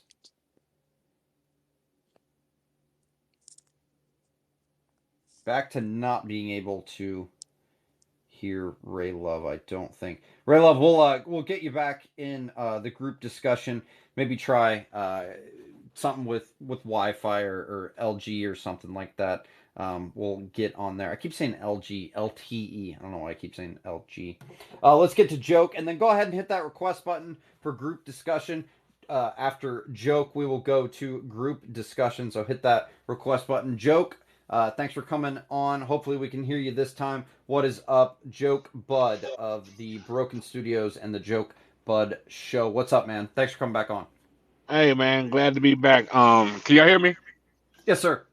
Okay. I'm glad AR is throwing again. Hope he take his time. It's one thing when you're young and dumb. We do some wild things. So I hope he got some good people in this corner just to tame him down, not let him get too excited. Me, I'm all about the draft right now. So you guys have been weighing on me, so I'll Second option, I'm still want Brock Bowers first. Second, Turner versus third. So one of those three, I'll be happy. So I'm not trying to be too picky with that. So I'm thinking a premier edge is the way to go. I don't think Brock Bowers is going to be there. And I think in the free agency, we just need to get our guys back on the defensive side. So I would definitely say Blackman, Grover Stewart, and Kenny Moore should definitely be back in the fold. So, if we just keep that core group together and probably add another a veteran corner, we should be okay. We should be able to get everything we need. So, but I just don't got Balor's not going to waste all the cap with AR only going into his second year. So we going to see. So, but it's not going to be big spending like the Grigson days. So it's going to be Yeah. fun. Yeah. I think he's got one swing in him. I don't know. Maybe I'm just so naive, but maybe I bought too much again into the postseason press conference. He seemed more chomping at the bit, but again, this is the year. This and next year are the years to do it, and hopefully, we win the South or make some noise in the playoff as a wild card team. To me, it takes a win in the playoffs for Ballard to be completely secure in his job. Obviously, I think Irsay's health factors in a little bit for the comfortability of his family with Ballard. Let's hope, Irsay's, of the right mind when he comes back to make the best decision, which I think he mostly has, since the Polian days. But I think there's a big swing to be had. And I don't know whether it's trading up, whether it is going and overpaying for, a premier corner, which again, I'm completely fine with overpaying for, whoever is deemed the best corner in the free agency. Like, we all played Madden, freaking slide it all the way over to the right, man. Like, keep bumping up the money. It's just play money to us. Who cares, I'll buy the t-shirt. I buy season tickets. I buy the new jersey that I didn't even like. It's time to spend. Like, I know they have the money. So let's go I and can spend see it. But I can see a chance of us getting Brian Burns. If they're gonna swing big, it's gonna be Brian Burns. I don't think it's gonna be corner, but if they want somebody big time, I think it's Brian Burns or nobody. yeah, I just think it's a I little would out love of the. that. Yeah, I think with signing Pittman though, I don't know if they would commit to another I don't think four so either, year, though. Exactly right. 120. Yeah. Which again, like, it makes sense, but I think the Ballard philosophy is, if he's going to pay a lot, it's going to be in like a 2 year, 3 year deal, knowing, if he has to re-sign AR in year four, hopefully he re-signs AR in year four, because that means these next 3 years of AR are going to be like, perennial Pro Bowler, and we don't have to pick up the fifth year option to see if Right. we're signing him long term, kind of thing. So it'd be a good situation if that were the fact, but he wouldn't jeopardize that quarterback contract by signing an edge, especially a younger edge like Burns, I think, to 4 years. But Pittman for sure. I would even love like a Hunter. Like, I don't know how much you can pay him for a year or two, but just a year or two mercenary at Right. defensive end in free agency, and then that opens up the Brock Bowers gate. But to me, corner in free agency is far and away the biggest need. Okay. Sounds good. How do you have you checked out the tape on wide receiver? I think on the second round. Well, I would love the coach to pick if we don't get Bowers in the first. Xavier Worthy. Have you done any No, work no, on him yet from I'm Texas? not the biggest draft guy, admittedly. Once the combine kind of rolls around and the Zach Hicks draft guide comes out, I definitely Yeah. read into that. But if he's again, please tell me about him. But in my perfect world, it goes edge in the first round. We sign a free agent corner, and then in the second, third round, trade up, maybe do something. I want a scat type guy who can run the ball as well as, take the jet sweeps and be a premium pass catcher out of the backfield. So some people So may think it's you want reaching a for like a so you like a Bucky Irvin from Oregon then? sure Oregon. Hey, I'm a dumb fan. Oregon football reminds me of just like Michael Speed. James. Like, let's Yep. run. Yeah, let's DeAnthony Thomas. Yeah, I Yep. want a flyer Right. at running back and pass catching running back, and can line in the slot with Jonathan Taylor too. A little triple option even. Are you kidding me? College football video games coming back. Can you imagine AR, Jonathan Taylor, and like a scat back in the three back formation? Just read option. RPO, mix it in, get Pierce over the top. That's what I'm talking about, man. It's like That's what I do it. want in the second round.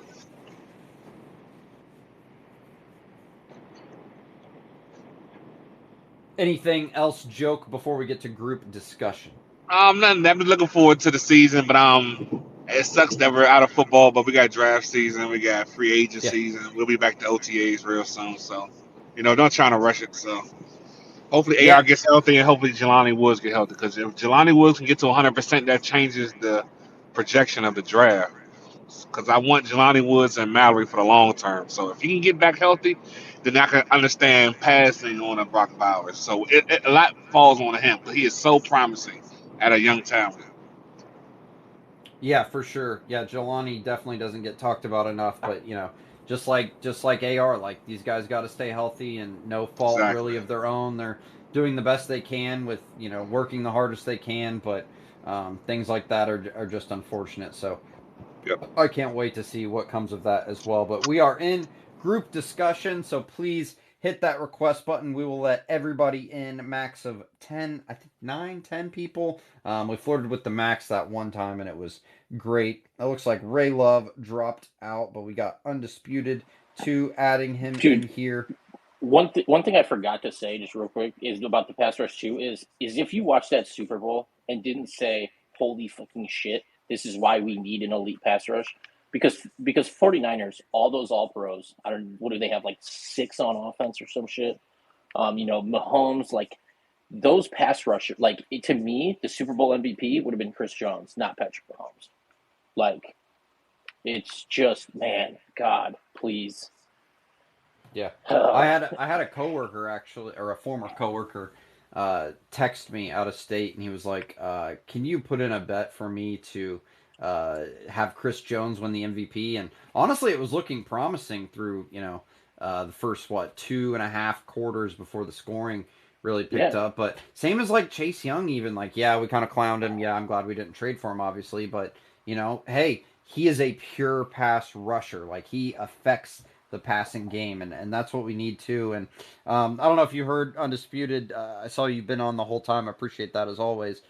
The importance of the current era of the NFL of having a pass rusher who yes can get to the quarterback, but also is athletic enough to really wrestle down some of these athletic quarterbacks we're going to face. So yes, so happy Freeney, Mathis for all those years, but they were admittedly teeing off on more statue type of the early 2000s type of quarterback. I think it's a new game where you have Yeah. to almost evaluate a little harder in terms of who can guys go after and really pursue an athletic quarterback rather than guys who can get to the guy who's just going to stand in the pocket and maybe be able to evade a little bit. I think also too with the more somewhat, some tackles being more athletic and stuff. It's not just about speed though. Like the reason I think Turner is probably the fastest, but I mean Turner would have to put on weight. Like Jared Verse, I just think is the most best balance with his power. Um, yeah, it's just fuck, dude. That's all I want. Yeah. I just And think that like Joke. I know you like want Bowers, but like to me, it's like it's like we've seen what Steichen can do offensively with people he can elevate someone to very good. Like I don't want to sound like a Florida State homer because I wasn't even talking about taking this guy until a space that we did a few weeks back and just talking about like what Steichen could do. To me, like being able to give Verse what we need in the first, plus someone with like Johnny Wilson in like the third is more value to me than taking Bowers in the first. And like someone like Johnny Wilson, who's Bowers is a little faster. Johnny Wilson's got like 3 inches on him. He shouldn't be able to move the way he does. And like, man, I just could just imagine what Steichen could do with him. And like, you could probably get him in the third round. And then that would just add competition to Alec Pierce. And we run a ton of 4 out anyway, so I don't think that would even do anything. But yeah, you can line him up at tight end. Like, I don't know. If we take Bowers in the first, that means we're not getting a good pass rusher. And I would love Brian Burns because he's a Florida State guy, but they say he's going to get like 5-year, $130 million, and Ballard ain't doing that. yeah. Yeah, no, good points. Joke, please chime in if any of that, you have strong react. Yeah, go ahead, Joke. Um, I get what you're saying, but you got to score points to win it. We saw it in the Super Bowl. You can keep Mahomes down all you want the whole game. He's going to turn up on your ass sooner or later. We got AR, we got JT, we got Pittman, and a couple more weapons. We got Downs. If you add a Brock Bowers to that, it changes the whole narrative. Trust me, he has to be accounted for. So a lot of people want to see a lot of more one-on-ones. So we got to make the scoring drives way more easier, and that keeps the defense fresh. So, but I But then do how do you think fix the if pass we rush? don't, that's a good question. We're gonna have to go. We're gonna have to go pay the piper. You Yeah, know, like if we got like if we got you to like rob Peter to pay Paul. That's all we got to do. like obviously if we go sign Daniil Hunter or no, actually I don't want Daniil Hunter. To me, it's really it's Brian Burns, it's Josh Allen, and then there's just the drop off is big from there. Exactly. And if you're Exactly. not getting one of those top two guys, you have to go to the draft because I'm sick of us like trying like those guys are still young enough to where you're. It's not like we're getting like a 29-year-old or something like that. We can still have them for the majority of their prime. Like I just think that it's just like the quarterback, dude. We finally need to draft one. I mean, we didn't draft the quarterback I wanted, but at least we drafted one. Like Jesus. Am I too dumb to think that Daniil Hunter might be a little overhyped and not going to get the money on the open? Because I feel like the last few years, it's been reported that he's been on the trade block and nobody really pulled the trigger for him unless the Vikings were just asking for so much. But I would really prefer, like, if we're able to sign, Johnson from the Bears, Snead, break the bank for 3-4 years, and maybe Hunter doesn't get signed right away, and we're able to get him at like I don't know a 2-year deal for something kind of crazy like 30 million, 32. Am I just completely How out old of is bounds Hunter? thinking there? How old is Hunter? Old, like 30 something. Yeah, he's kind of old. That's why I don't. He produces like hell, but I doubt Ballard doing it. And I don't want to sign a big time corner if we're all going to play zone the whole season. That negates having a shutdown corner so much. Oh, he's only 29. Hunter is. Yeah, Oh, I don't know then. That's a good 2-year deal then. Yeah. I'd Yeah, still but just want to finally just get our fucking own, dude. If it's not Burns or Allen, dude, like Burns is like But I would, 25. yeah, I would love a Burns on Allen. I'm 100% with you on that one. If you're gonna pay somebody, pay a pass rusher because we play zone and a corner is gonna get negated if he's sitting in the zone all day. I just Why look we gonna like have Legarius Sneed and he's a man corner and he's gonna be playing zone? That's like that Josh Norman thing again. lately Odell Haggins from Florida State has been putting pass rushers in the league, and they have become very successful. And God, versus the next one, dude, man, I want it. I want it so bad. I wish we could. I I would wish love we a could. Brian Burns. I wish we could sign Burns and sign Burns and draft Burns. Give me both the Florida State boys on the outside. All right. Give me. This is Why? devolving into college. You wanted Hey, Freeney and Mathis. Hey, you wanted Freeney and Mathis back. Last thing, undisputed, and then we'll get to Augustine. Oh, you're good. No, I was just no. I just wanted to. Are you getting the college football video game, right?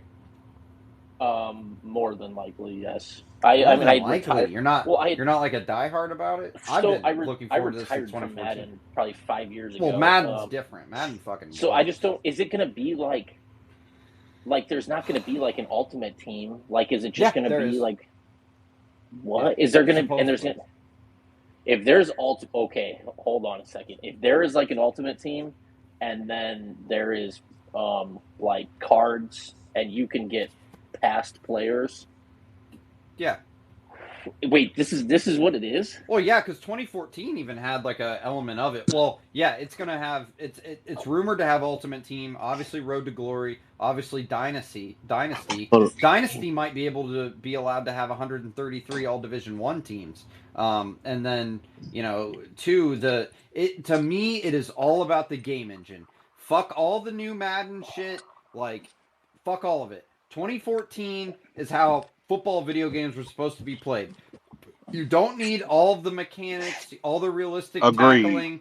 You need to be able to make quick decisions with the option, have some fun passing, and it's college football. Like, yeah, people are more wide open. Like the NFL, they built it toward an NFL game where you have to throw within tight windows. Like the run game, you only get 3 yards. Like you always fumble, you always throw interceptions. College football, even on Heisman mode, it was built to like still be a really fun game. And Madden just lost that years. I don't know if Madden ever really had it since like PS2 version Maddens. Yeah, if it's like that, then I'm for sure. Like, if I can be the best college football team of all time, the 2013 Florida State Seminoles, then whew, I Yeah, would. it'd be like probably top end level guys because I don't know if you could get like a 2001 Hurricane. Stop. Get oh out of here, dude. oh Stop. 2020 Hoosiers. Anyway, let's get to Augustine. What's the Thanks. wait? Hold, Cole, real quick. What's the Yeah, most wins IU ever had in a season? 9. It was 9 Indiana, baby, when we lost to Ole Miss in Nine the bowl game. Indiana. Oh my God, that's Yeah, the most pathetic thing I've ever heard. yeah, baby. Go Hoosiers. Hey, we're back. We're back. Augustine, thanks for bearing with us. Saw your hand up, man. Always appreciate your comments. What is up, Augustine? Hey, how you doing, Cole? It's so sad that I wasn't able to get earlier. I was on a condo association meeting, so Yeah, just like the Thursday, man. Hope you had a good Valentine's Day. oh yeah, thank you. I hope you too. Hey, just listening to the daily, undisputed wanting Indianapolis to turn into a Florida State branch in Indy. He wants every FSU player in Agreed. to Indy. I agree on some, but that's fine. Well, just excited to starting the process of see free agency. Um, I don't get my hopes still, but at least we should get with one of the top corners, Jalen Johnson, either Snead.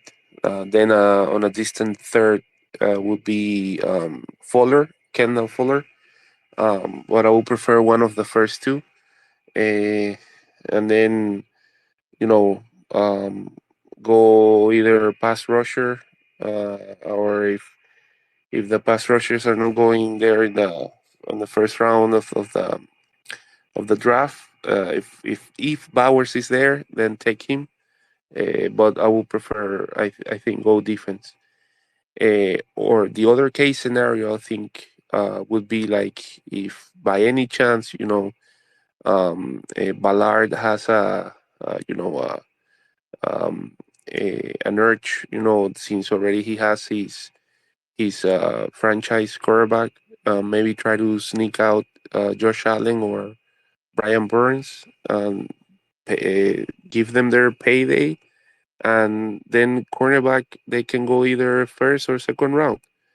And I think that will boost the defense for next season. But I'm not getting my hopes up given the Ballard's history. But given the fact that he already has his franchise quarterback, he might change his approach this year. Yeah, I think so. I think, yeah, it's tough to get your hopes up, but also I am in the game of getting my hopes up so high at any given point in the season. Even the Jeff Saturday era, I was like, we still have like a 22% chance at the playoffs in like week like 15 or whatever. So I'm the wrong person to be realistic, but I think it is time for Ballard to do it, and I think he's gonna do it. Like he could have us fooled at the press conference, like kind of the I don't know. I just find his press conferences annoying now. I'm sorry, I find most press conferences annoying, especially since we've been hearing it for so many years and not being like, a winning, playoff winning team. But it's time to take the big swing. Like it's never been more evident. Like even after you sign Pittman, if we even were to sign Pittman, Grover, Kenny, Blackman, you have enough contracts on your roster to you can redo. Or I love him. Met him at 65th Street Kroger. Love him. Mo Alley Cox. You can save yourself $6 million there, which is probably going to happen. You can restructure Kelly, Buckner probably, Big Q probably too, and then have enough money to pay.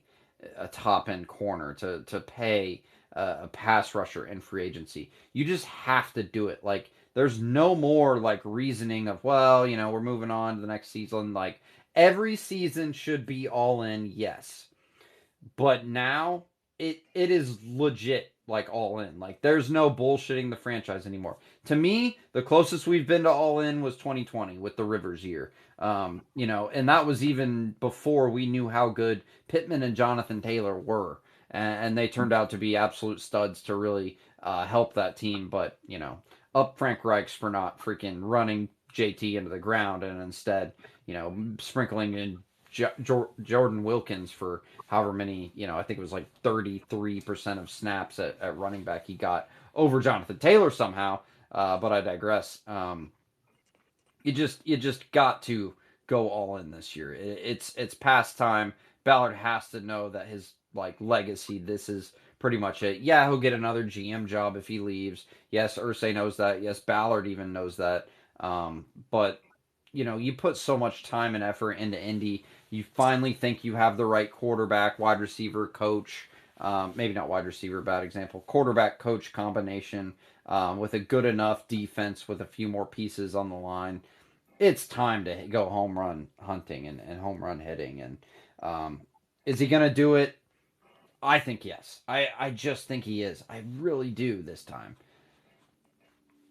Yeah, and the given the fact also that he has been very outspoken regarding the Colts passing rush group, Quiddy and Dio, that even though they have had like some couple good games, at the end, like the group hasn't like the graphic that Undisputed shared. They haven't, given real pressure to opposite offense, and the fact that this past season was one that we faced teams with very low ranked offenses. So it's I think that makes even that more alarming. That despite that we were facing very low performance offenses, like we couldn't um, press make that much pressure with the Bachelors group that we had. So I guess that's something that he has to take in account in order for next the upcoming season try to um, get that group better.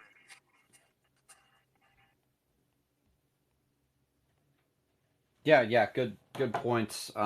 It's just gosh, it's about I don't know. Maybe this is the way to put it to the group, but we need the highest tier talent now. Like I feel like the roster is good enough. I'll probably get a little pushback on this, but as goes hosting a Twitter space show on the internet. Um, I feel like our roster, the floor of our roster is high enough to win. Obviously we did it 9 games with a backup quarterback, but the different playmakers, like the difference making playmakers, we definitely don't have any on defense. Is that wrong of me to say? Like, ever since Shaq left, the turnover generating plummeted, or Shaq got hurt.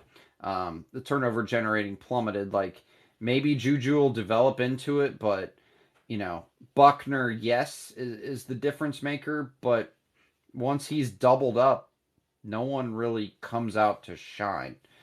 So I think that's the thing we're missing most is the top tier can make a play for you, can get an interception, type players, and to me that gets addressed by overpaying in free agency, by trading up in the first round. Like those are the only ways to take the big swing.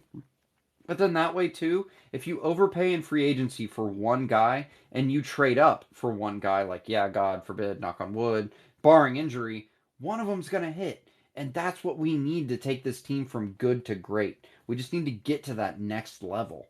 And to me, it's all about finding a premier talented guy, and you don't get those by waiting until April before the draft for free agency, or even trading down and into the second round or late into the first round when you're picking 15. You get those by trading up or overpaying at certain positions in free agency. So that's again why it's counterintuitive to even think that that's going to happen, but I think Ballard's giving off the vibes that that may happen.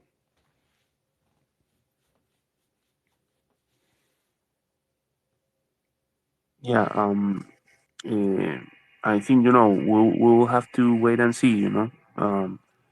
Luckily, we won't have to wait long and see how free agency goes. But if it is like you said, like Ballard should be more aggressive this year. Yeah, it's definitely about damn time. But it makes the most sense too this year. Like he can kind of be slow rolling it. He may have a longer term plan because he knew his leash was really long, especially after the Steichen hire and how well it went.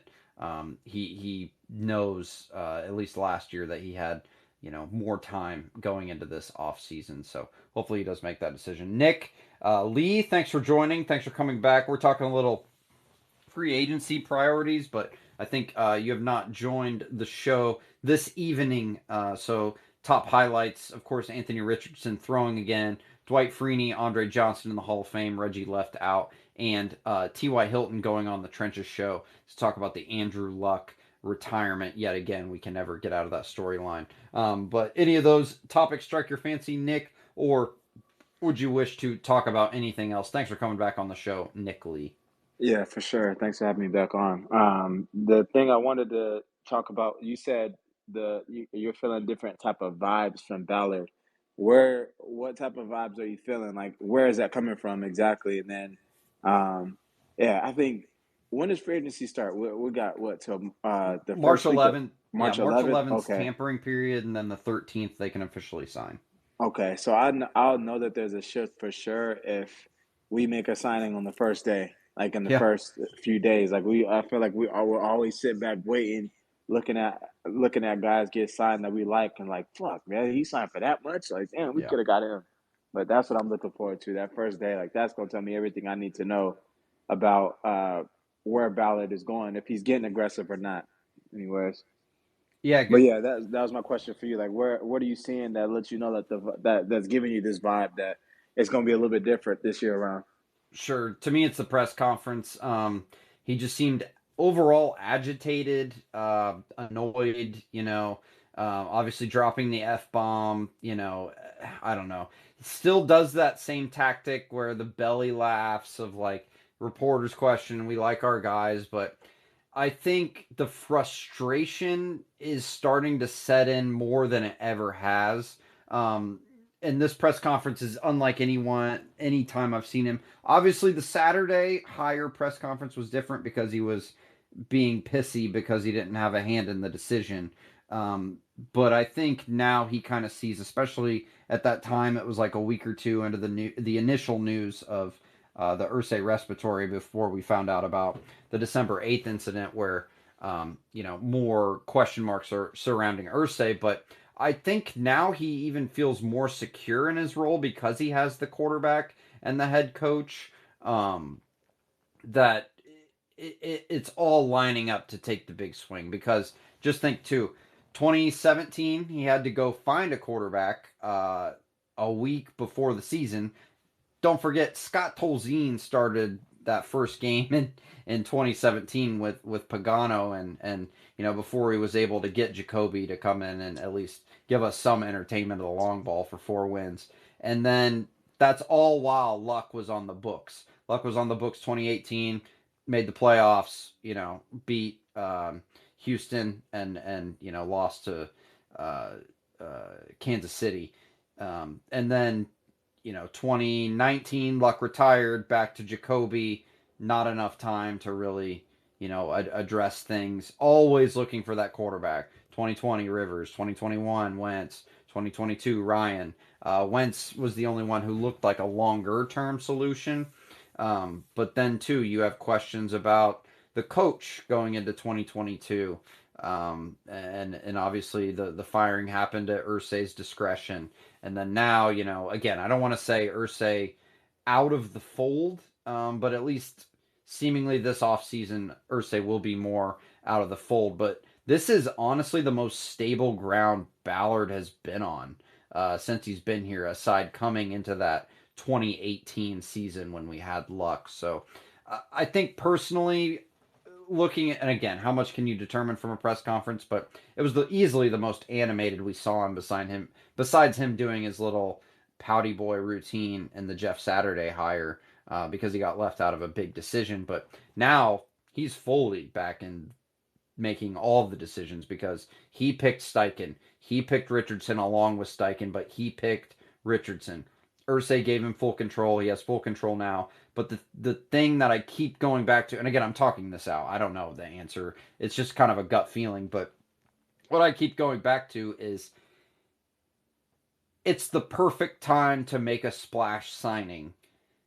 And Ballard does usually seem to do the right big decision when he has to. And now he has to sign a corner. He has to get a hand in the ground edge rusher. He has to get one more good enough playmaker on offense. Those are his three things going into this offseason.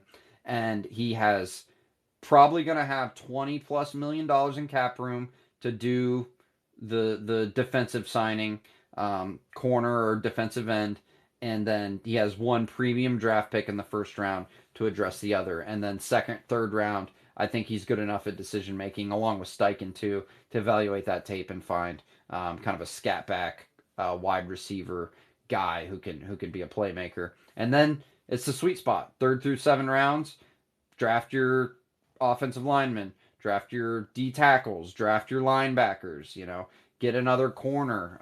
Jalen Jones looking good enough in the 7th round last year. Like, that's his specialty. But these big decisions, he has to do it this year. He just has to. And it's never been more obvious what our needs are this year. Well, obviously, last year, quarterback had been our need. But this year, it's obvious in the supporting cast of needs, if that makes sense. And I don't think he's going to screw that up. I just don't. Maybe I have too much faith, but also, yeah, I always have too much faith in this team and this franchise. So hopefully that answers your question, Nick. Hopefully I Yeah, didn't for just sure. ramble, but No, that's kind for of my sure. thought process where I'm at now. Yeah, thanks for bringing up that painful memory of that Scott Tolzien game. I was there at that game. Went down to Oh, LA Jesus. to watch them get, man, whatever you want to call it. That shit was terrible. There wasn't enough tequila in the world for that. I was But yeah, I'm screaming for Jacoby at the TV. I'm man. like, it's the new guy. Put it, fuck it. It can't get any Yeah, worse. exactly. And the At minute least he he can got in, he throw the throws a deep ball ball. 40 Yeah, like yards. the minute he gets in the game, I think that was one of his first throws is the deep ball. We're like, okay, Oh, cool. yeah. Like we might have something here. Yeah. But yeah, man, I'm looking forward to seeing what the approach is now that everything, like you said, everything is kind of stable, more stable than it's been over the last couple of years. Well, since he's gotten there, pretty much. So we'll see, man. But I'm hopeful for it. I'm trying to be optimistic, of course, but yeah, I just wait and see, I guess. Yeah. Wait and see is it's coming soon. Obviously the combine in 2 weeks. I'll hopefully be there. I think March 2nd is going to be quarterback, wide receiver, running back day. So I plan to go then. Hope to see some people there. And then yeah, I mean March 11th is a week and a half later. So legal tampering and you brought up a good point, Nick, of that first day or two. Like we're gonna see if we're for real. Like if Snead hits the mark again, we don't know who's hitting the market yet, but if these top two corners that a lot of people expect, the Johnson from the Bears and then Snead from Kansas City, hit the market, and we're not in play for both of them, yeah, we have to get one of those guys if they hit the market. And if only one hits the market, we got to get the one. We just have to. It's time to get the defensive secondary shored up. So appreciate that, Nick. We got Blue Nation just joined, longtime caller here. Blue Nation, go check out his podcast on YouTube. Blue Nation, what is up? Thanks for coming back on the show. talking all things Colts, obviously free agency, a big one now with some players getting cut from the Bears, as well as Anthony Richardson throwing. We talked about earlier in the show. But what's up, Blue Nation? What's up? Hey, man. Yeah, so we're getting ready for free agency in a month. So, what are our top needs? Yeah. Corner. I mean, corner, defensive end. Wide receiver, like, it'd be nice. Ballard is kind of good. If there's one bargain bin Ballard thing that I want, it is for him to wait on wide receiver. I don't know names off the top of my head, but we can look real quick. I just think it's one time to make the big flash. So it comes down to corner and end in free agency. Blow the bank out for one and then draft the other in with 15 or try and trade up for someone. So if Pittman decides to go elsewhere, we can snag Evans from the Tampa Bay Buccaneers. Pittman's not going elsewhere. If we tag him, he's said publicly he would play on the tag, and we would not let him get out of the building. Obviously, a long-term deal is very much preferred, but I see no world where Michael Pittman just walks. So who are we going to keep? Because there's 3 potential players that we have to re-sign.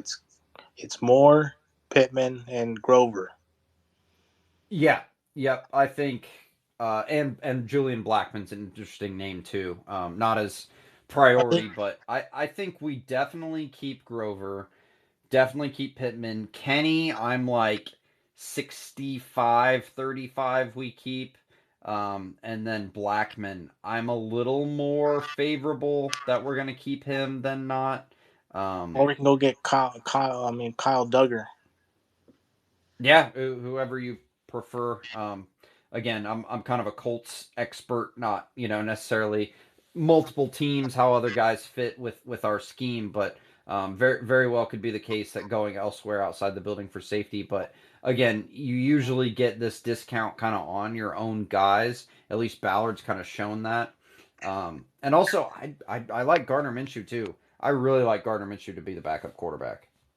Yeah, you and that Gardner Minshew thing, man. He just became a Pro Bowler.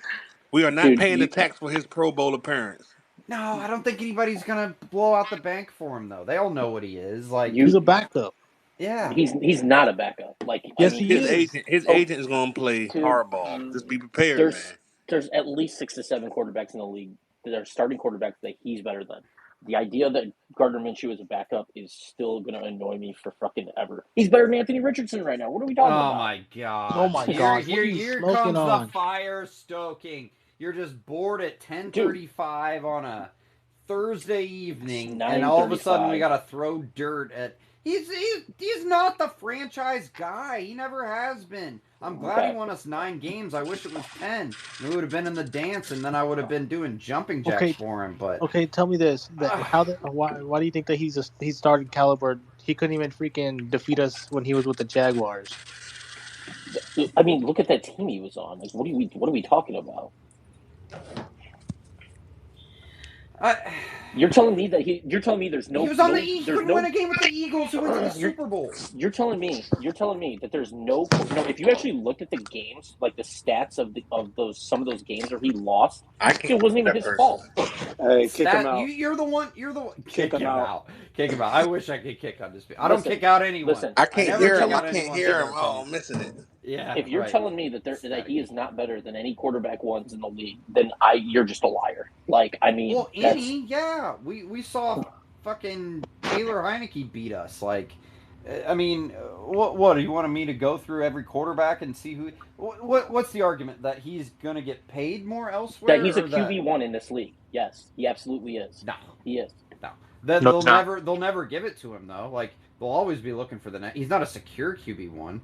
Like, maybe he's a bridge quarterback to, I don't know, like a J.J. McCarthy team, whoever drafts him, like the Jaden Daniels team who drafts him, but no. Either way, no. Jordan Travis is going to be our backup for the next time that AR goes down in 9 quarters, and then he's just better anyway. So. What do you mean? We got the former Texas Longhorn, Ellinger. Yeah, baby. Fuck him, dude.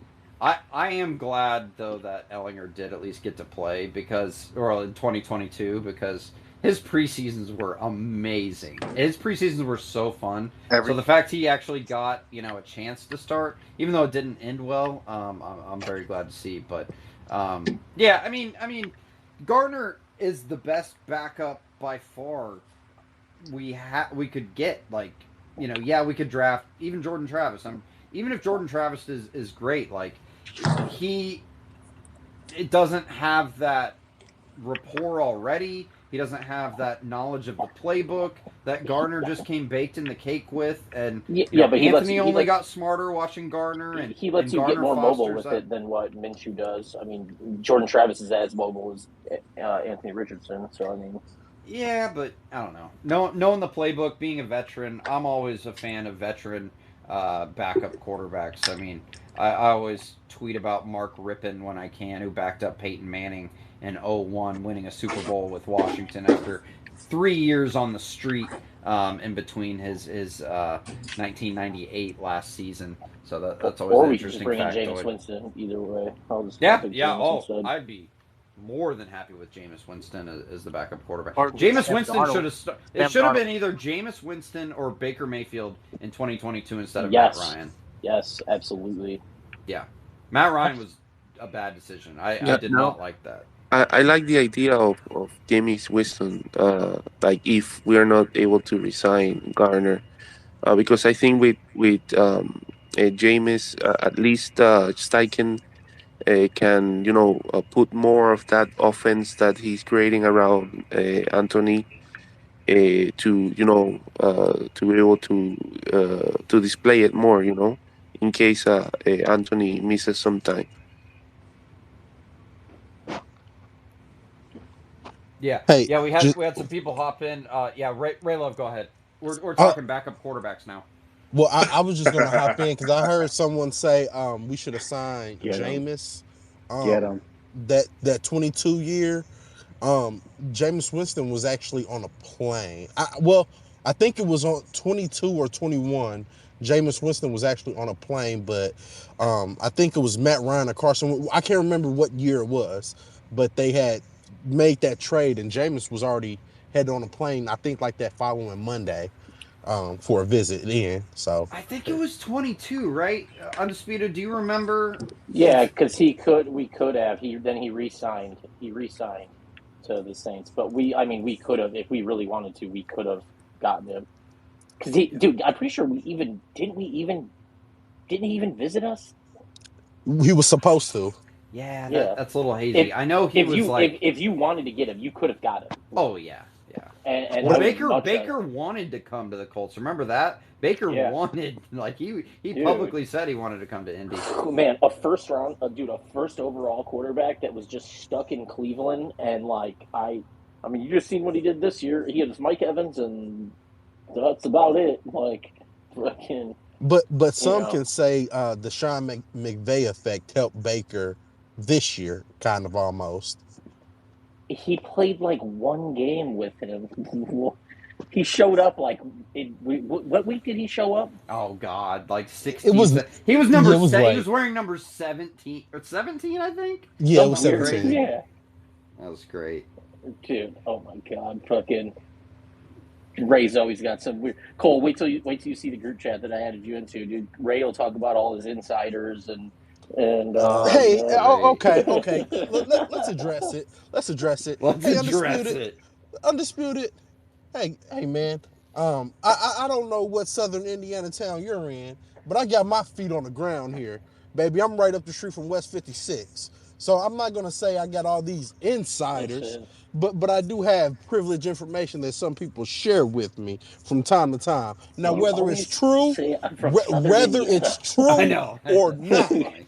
whether it's I'm true or not a not, hillbilly, hey, I don't but know, but I know what's He's been a region said. rat, right? You're a region rat, right? yeah, dude. Dude. Okay, so that's who. How did you know that? First of all. Because you always told me you passed Lebanon to go up Oh yeah, after going to Colts games. yeah. Because there's like some people like creepily fucking. I won't say how, but like figured out like and asked specific people like calling like, oh, he's a region rat. I'm like, how do people know that? Like, I just love that that term. the people from Can Northwest we Indiana are redefine considered that term for those who don't know? Because so okay. So Like it's just Crown words Point, to me. yeah, like so Gary. the Is Gary four considered the region too? yeah, so it's like the area in Northwest Indiana that's like on Central Time Zone is considered the region. It's like that northern, just it's like Valparaiso, Crown Point, um, what else? Maryville, Greg Popovich, home of Greg Popovich. Fun fact: I'm actually not from Indy. Many people don't know that. Yeah, Where you're you probably from, Ray from Love? I'm actually from Gary, probably Indiana, All but I've right. I didn't know moved. that. you're not from Gary. You ain't from GI. Yes. Oh, I am undisputed. That's why you Very and much Undisputed so. love each other so much. I don't believe it. Makes I sense. was born. Yeah, I was born in Hammond. yeah. That's right by me. Oh, Yeah, he's a not hamster. too far. Hamster. He's Yeah. a hamster, huh? Gary is. I moved 2004, 2003. Yeah, I was young, about seven or Yeah, eight it's back like me. then. I'm always gonna be a diehard Chicago fan. I don't care what they doing. I don't even care if I'm not watching them. I just hate the Bears. I'm a White Sox and Bulls fan, but oh, and you're poverty Pacers, by the way, everyone. You guys aren't doing shit in the playoffs, you fucking bums. Fuck the Pacers. Oh wait, This wait. clown, Where are you from again? No, I live in Northwest Indiana. Yeah, I Southern mean, Indiana. just listen. Hey, look, I'm gonna keep it real. This is what I don't like. I'm gonna keep it real. When people are not from Indianapolis and they closer to Chicago, they try to go for the Bulls. Okay, People in Gary, they like, oh, the Indianapolis Pacers, they ain't my team, man. The Indiana Pacers, da da da Oh, da. oh also, yeah. See, quick introduction before Undisputed hops back on. Is this your first time? I'm gonna keep it real on the show. Yeah. Okay, well, welcome. yeah, Yeah, you usually try and keeping it Colts. Just riffing here with some regulars, but yeah. yeah, we can. I guess briefly touch on this since we I were think a kind of. lot of it is just in Indiana, just because like the way Indiana markets are. So like when I was younger, Northwest Indiana didn't get Indianapolis sports, so like you couldn't watch the Pacers or like until Sunday Ticket came out, but like that was only for football. So I was a Colts fan because my brother would take me to games, but then like when it came to like your regular cable, like Northwest Indiana gets Chicago channels, so like we would get White Sox, Bulls. So yeah, So that's what. most Okay, of that Northwest makes Indiana, I would say, is about 60-40 Bears Colts, I would say. Maybe that makes sense. 70-30. Because that's like a lot of Fort Wayne people. They go for the Pistons. Yeah. Yeah, they might not get Indy TV. Fort Wayne might not. Because Fort Wayne's That not that far. Fort that's Wayne's why you way. subscribe to Bally's. Yeah, jeez, and Yeah. give away however much money to And not wait a even be minute. able to Let watch it let on. me let me just address this real quick. And I know we wanna. I'm in fact because you said we want to keep it on the coach right on this show, right? Yeah. Yeah, All but right. Well, let me get on to them weak ass fucking coats. oh, jeez, I didn't know Oh, you were God. Be Kick anti-Colts. him Now respectful. out. let Be now Kick respectful. him out. now Let He's him listen. already let him Listen. go. disrespectful. That's the Kick him off out. season. Fuck it. Here Hey, we go. listen. Go ahead. Hey, listen. Be fair with me, all right? Be fair with me. They fucking suck. All right. They don't fucking Okay. suck. All right. They Well, don't fucking that's suck this yeah. year. I mean, you got to Wait, have who's your something team? of substance to say before. Who's Yeah, my team? last chance. Last chance. I'm gonna keep it real because that's not very much keeping it real if you don't have really any substance Hey, besides wait a minute. just Wait. coming at our Did And, you? team. Hey, and wait. let me jump Did in you hear what after I? Hold that. Did on. you? Hold Did on. you hear what I Let said him. at the end? Did you hear what I said at the end? At the end, I said, well, they don't fucking suck this year. You feel me? Because there's a difference between you suck and you fucking suck. You get what I'm saying? I don't. That was good. Yeah. So I'm gonna give y'all props. I'm gonna give y'all props. I give you Who's your that. Oh, team? I'm the Bears, man. I'm gonna just have to All give Oh, you right. that. don't you Well Bears? then, dare. Man, what kick Don't the him you out. fuck? What dare. the fuck are we doing here? Kick him the fuck out. Don't you dare. Hey, listen, okay. listen. Hey, look. If I'm fat and you fat, but I call you fat, that don't make you not fat. Just 'cause I'm fat too. Yeah, but there's some people who are fat that can walk, and there are some people who are fat who have to be rolled around. And some fat people who can get bitches, and some who can't. Nah. And and some who raise have and raise several Nah. rings, and and some raise who the beat ladder you in in a both of rainy those. day in Oh, Miami. okay. Let me get in here. Let me get in here and say this. Because he's saying something that this fan base want to pretend like. We haven't sucked. So lose that narrative. We've been close to hovering around 7-8 wins for the last what 5-6 years. Upper So that's not quartile, the upper sucking. quartile. Yeah, we've been up there around 500. So that doesn't count as No. sucking. You want to? We've Hey, been listen. what you would Listen. call a little mediocre, but we haven't sucked. You gotta ask them. Are y'all keeping Justin Fields or no? If they keep Fields and they suck, I'm gonna laugh. If they trade Fields and Caleb Williams is even good or anything, and then all the diehard Fields stands cry, then I still get to laugh at them because they You were gotta wrong. trade Fields Well- to Atlanta and draft. Yeah, No, it's Caleb. not going to be Atlanta. Well, let me It's gonna say be this about Pittsburgh. Fields. Hey, let me say this about Fields and Caleb. The Bears drafting Caleb and trading Fields, that won't have anything to do with talent. It would have everything to do with contract. And I wholeheartedly Justin believe Fields that sucks. because you're gonna have to pay Fields in the next 2 years versus having Caleb on a rookie contract. And I think that's going to be the determinant. Well, and the fact that Justin Fields sucks. All right, No, he last doesn't. chance. I'm gonna keep it real, and then we'll get back to Colts. All right, I don't.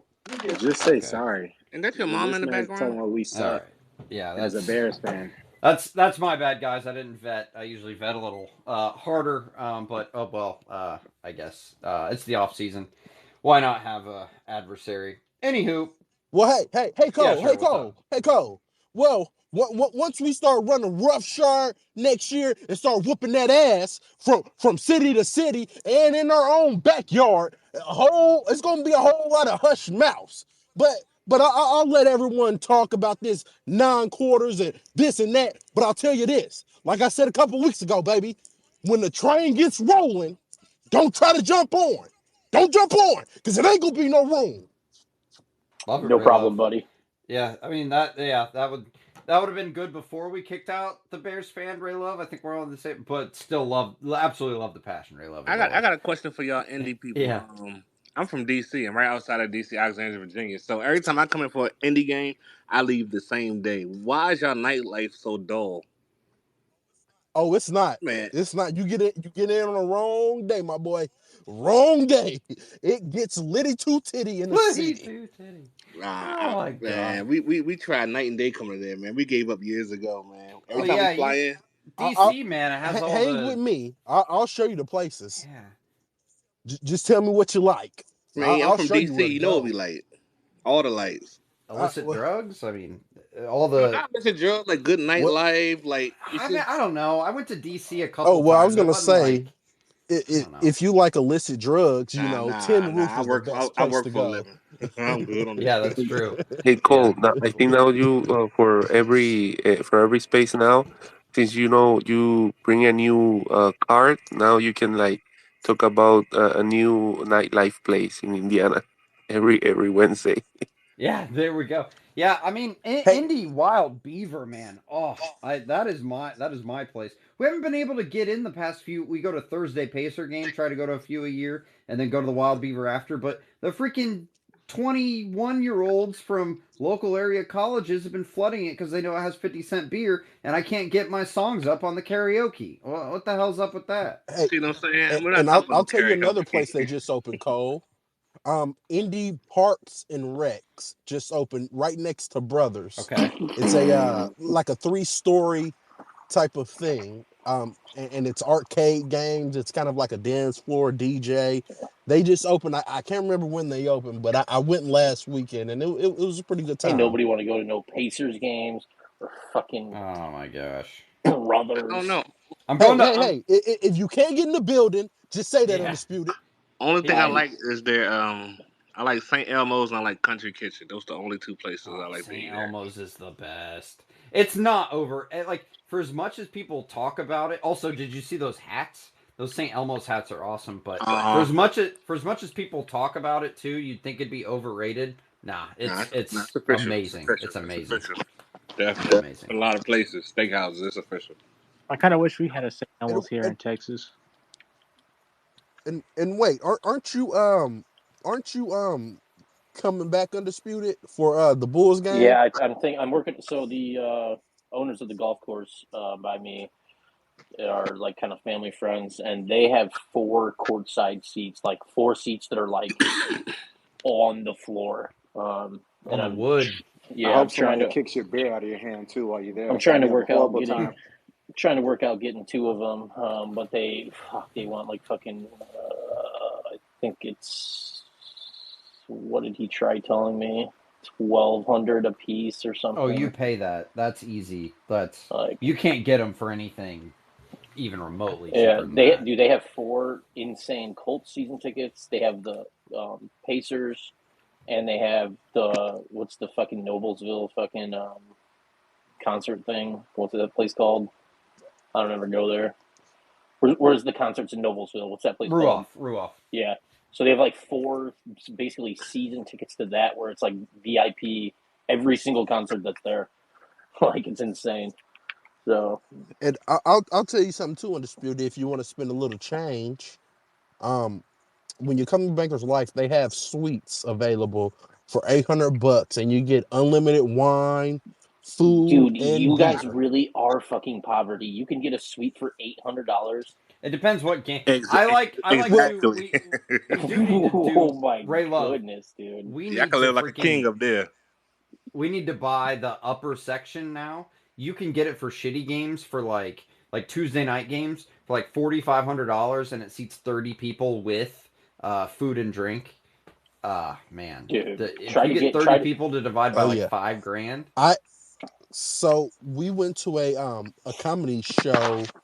I think it was February 4th, and I spent about $800, and it wasn't the suite. It was like under the suite where it's kind of like almost desk chair areas. So it's not like the general admission. So it's like a row above general admission, and that was $800, and you get free food, drinks, wine, beer. The liquor does cost though, but it's a good time. It's called the Lexus Lofts.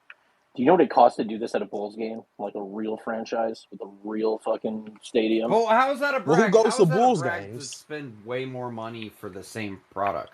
Well, it's not the same product because we are a In the franchise that '90s, just then pillars over. how is your The philosophy? ninth? How is your No. philosophy so different from the Colts not winning We in forever, always being mediocre? But you're a Bulls fan who, yes, had greatness in the '90s, we but just haven't finished really better than done the anything. Pacers last year. What? Well, is it what? about finishing better? Or is it about winning championships and holding your team to this high standard that you Okay, keep, well, yeah. you know, I holding mean, the Colts to? Yes, but the Colts have one. The Pacers don't have any.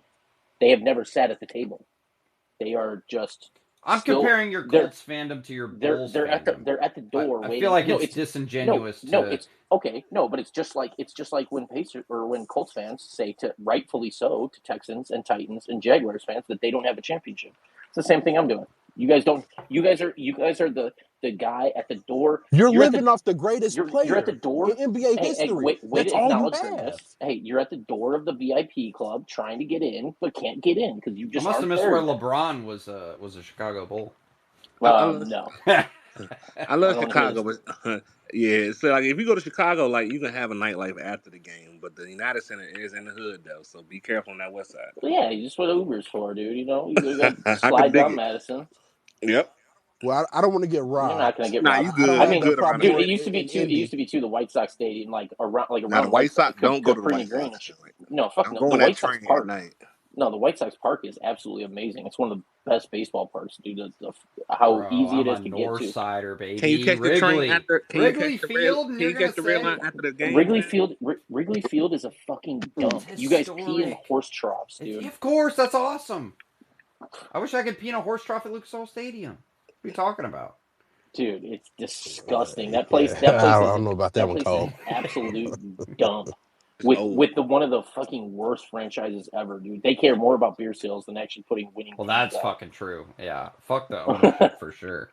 But yeah. Anyway, not a bunch of headlines today, but any other final Colts stuff? Shorter group today, obviously moved to a Thursday due to Valentine's Day, and you know, Wait, I again, have a off question. season kind of dog days. Go for it.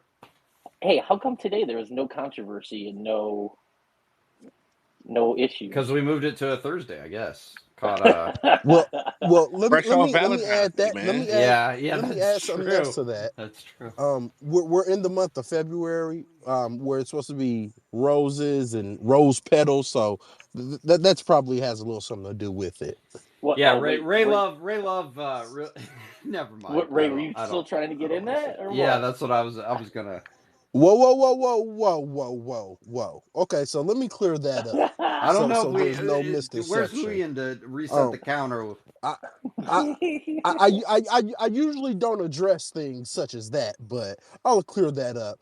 I'm a very personable guy, so if I see someone and they want to have drinks and have a good time, I'm always down for that.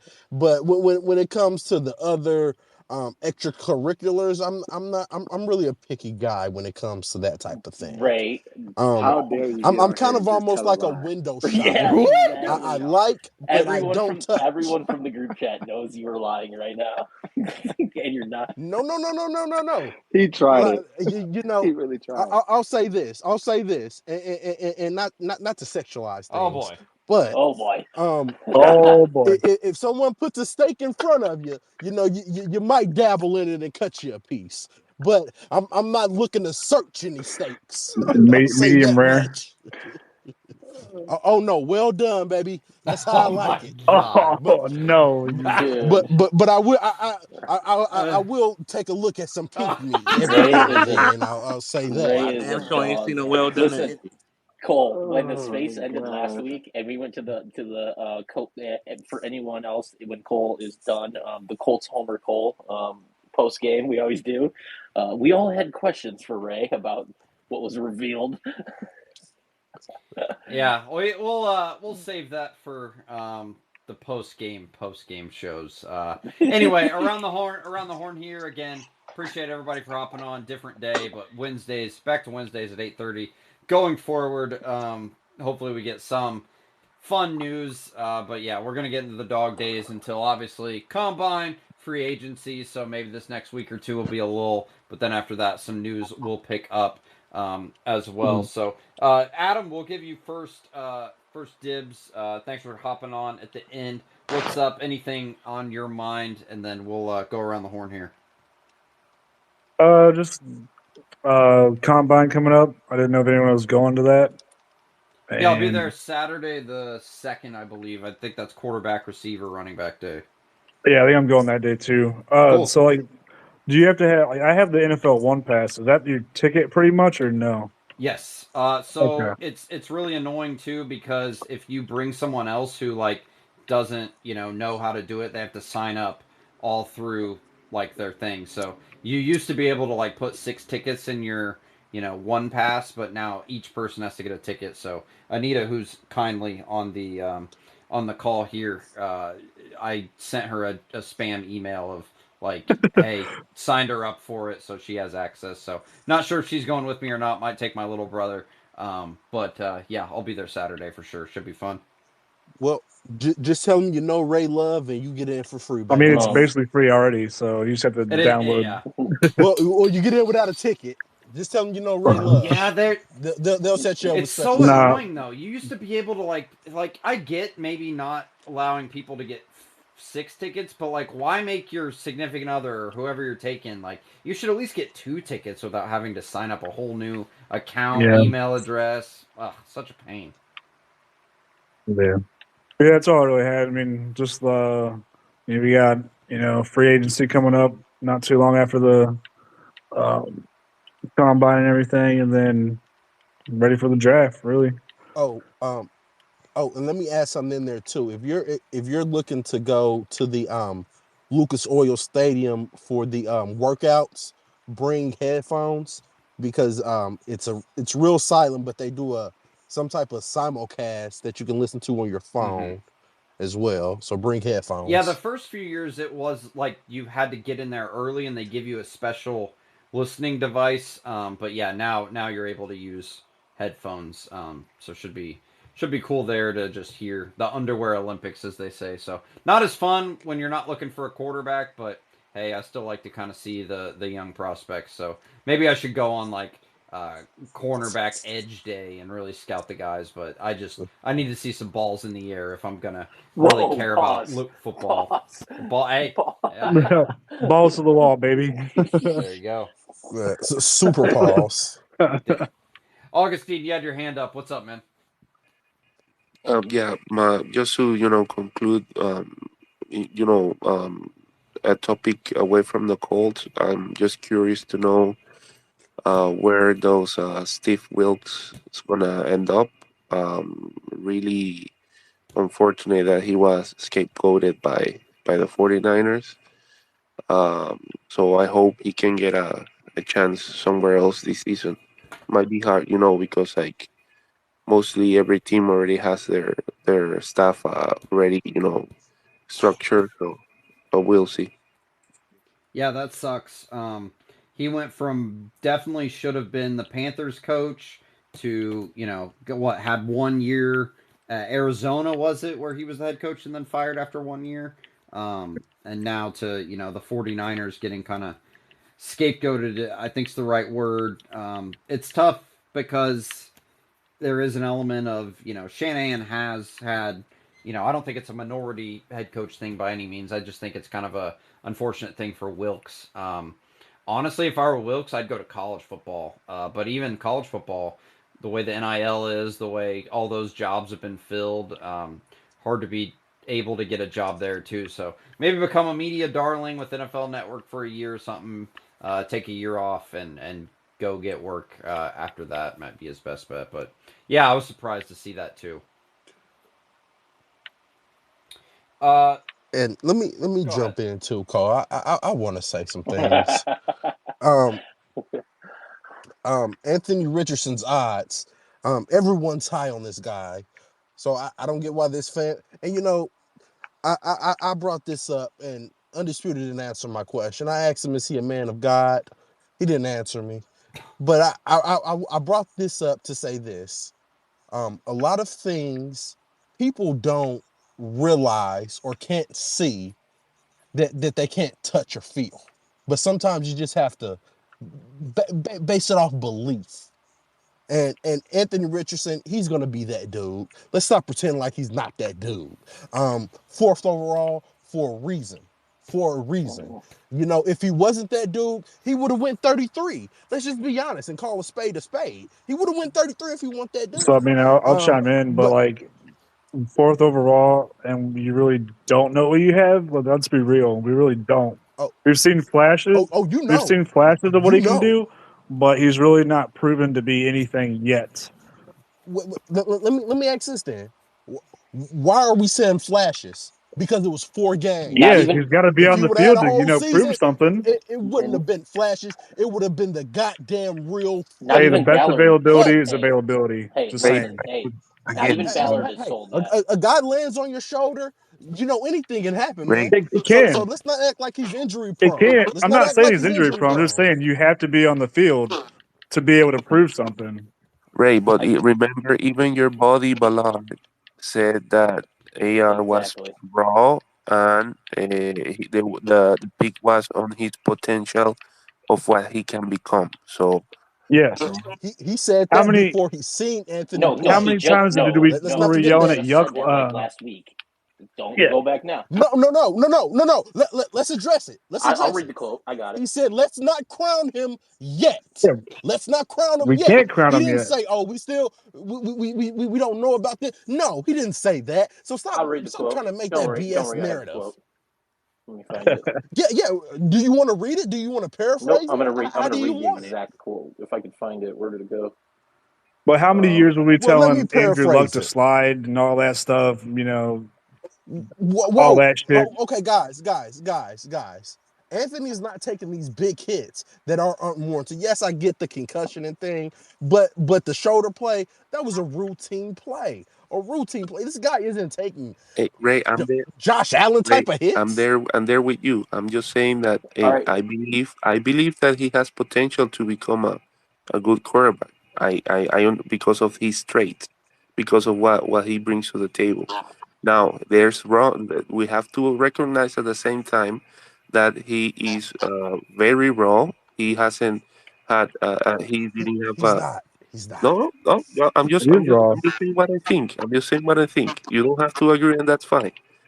I just think like he needs time to develop. There might And be growing and the, So pains, and we will okay, have to live with I that. have the exact quote, by the way. So it go was ahead, go ahead. even with the injury to Anthony, like we don't know yet, but we're encouraged what we saw. Let's not go crown him. Let's not stamp him yet. I mean, we're not there. We've got a lot of work to do, and he's got a lot of work to do.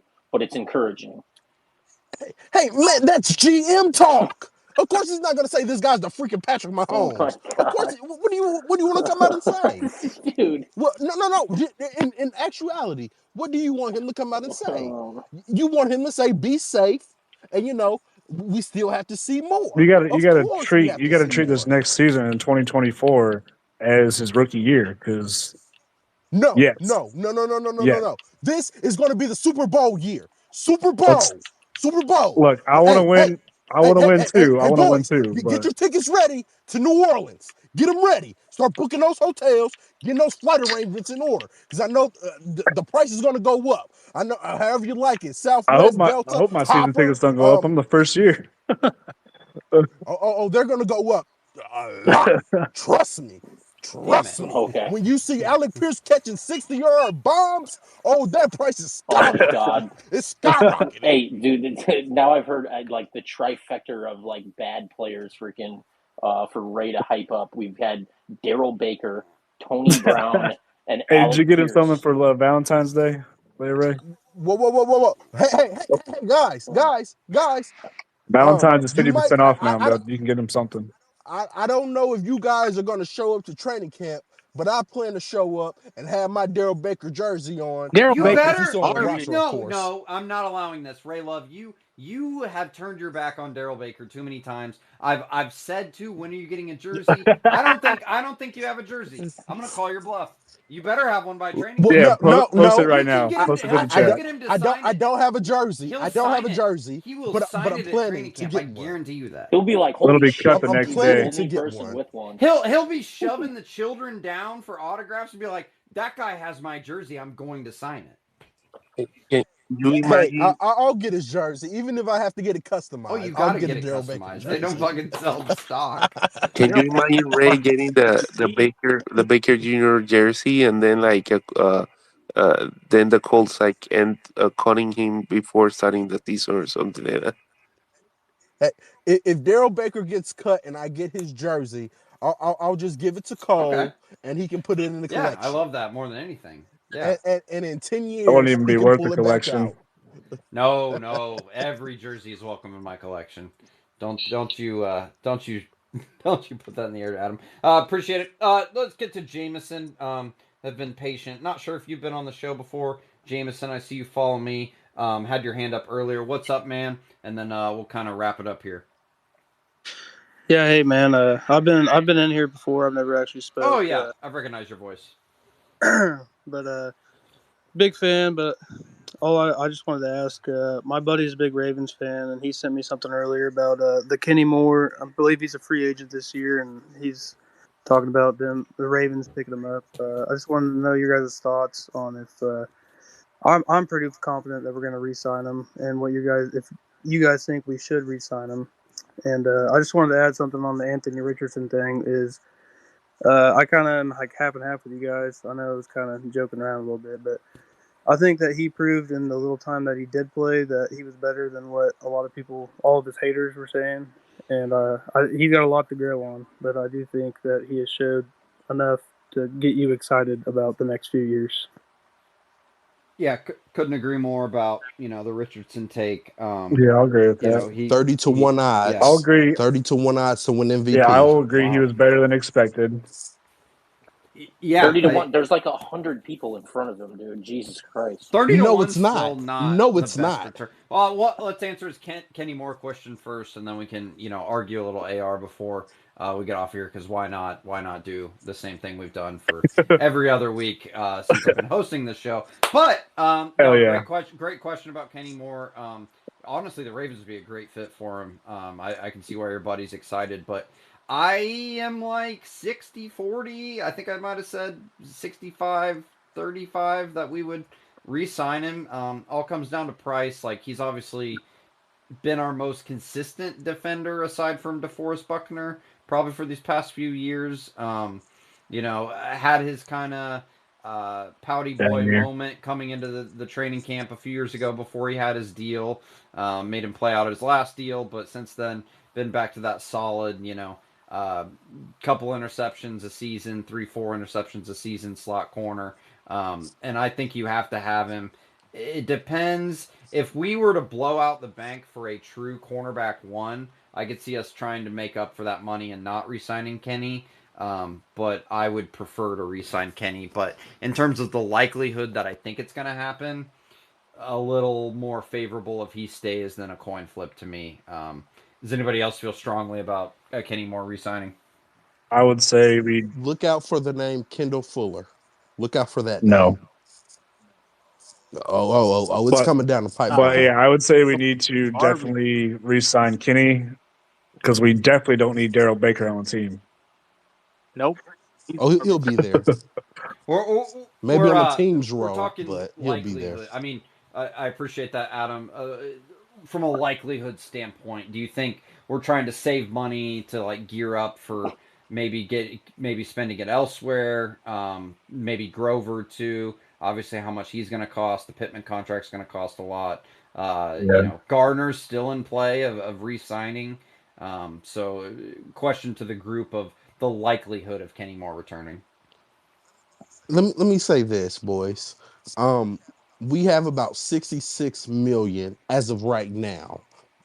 Within that cap number, I'm anticipating it's going to cost around about 35, maybe 40 million to bring your in-house guys back, which leaves about 22, 26. So I think you can still re-sign Kenny Moore and still go out there and make that splash, maybe tier 2, tier 3 type of cornerback move. So we have enough money to get it done. The question will be, how much are you willing to spend to make it happen? Yeah, great point there. Um, all right, we'll go around the horn. Anything else we want to? Yeah. I got a Okay, Ray question. Love, what's I got a up? question. This goes out to our homeboy, our ginger beard homeboy, undisputed. Whoa! Um, I have a Are ginger are beard you too, so fucking back off. yeah? My beard First has off, never Adam been red as well. Adam Mine is actually very is a ginger ginger as beard. well. Like unless you're mine is Hey, not. No, mine's not Yeah, ginger. It's mine blonde. is. Hey, I take offense to that, Ray. Come on, man. no, I was sorry about that, Adam. That's their word. That's but Adam's word. but, let me ask this question. Anthony Richardson played 4 games. Will Levis played about 10 games. Why do you always want to compare Anthony to Will Levis when the sample size isn't the same? But Bryce Young is your QB4, and you never bring Bryce Young up. But you always want to throw Anthony in, who played 4 games, and you want to talk about stats and numbers. But because all this isn't the same. So because we never what's debated with Bryce that Young, and narrative?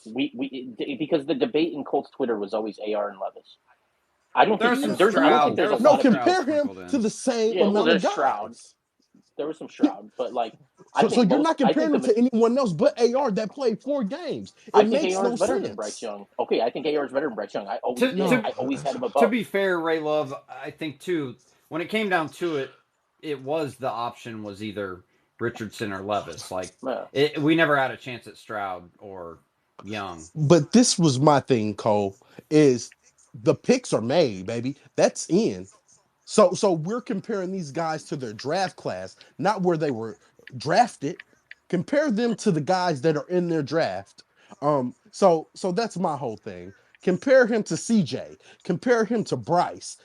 You can't compare him to Anthony because Anthony hasn't had the same amount of games. Will Levis has grown from his first start to his fifth start. Anthony didn't have that. So it's a little Okay. unfair that you continually bring up stats and numbers when it comes to AR, but Okay. don't Well, want to then don't. compare Okay. Then Bryce and Will. It because I makes don't no care about Bryce sense. Young. He was QB4 always. Both AR and Will Levis are both better than Bryce Young. Does that make you happy? No. your narrative changing is what makes me unhappy. I've never Because you talked about chase Bryce Young narratives. because I never wanted him ever. I never wanted him. I think he's trash. I think he's too small. I don't think he's going to last. I never think he's going to be good. Well, who made you the Tom House of quarterbacks, huh? Wow, That's what I want to know. Who made you the Tom Tom House House? reference. Holy shit! Taking a drink Jesus. for that one. Can I just make a comment Oh my on God. Will Levis Yeah, and please. Bryce Young? All I want to say is I might be a little biased because I'm a huge Colts and Anthony Richardson fan, but I know AR only played 4 games this year, but I believe I know that Will Levis had some flashes here and there, but between him and Bryce Young, with his flashes that he showed, I think he blows them out of the water if he plays the whole season. Like, not even a question. I can't really say that about CJ Stroud because he did have a really good season, and I don't think anyone can really argue that. But like AR, I feel like Will Levis looked good in the worst situation. I believe The worst. 100% if Now he wants to bring that up. Okay, quarterbacks elevate Young teams. had a worse I'm just situation than saying. Levis. No, I don't know. Bryce Young Sure. had The Titans had a worse line. yeah.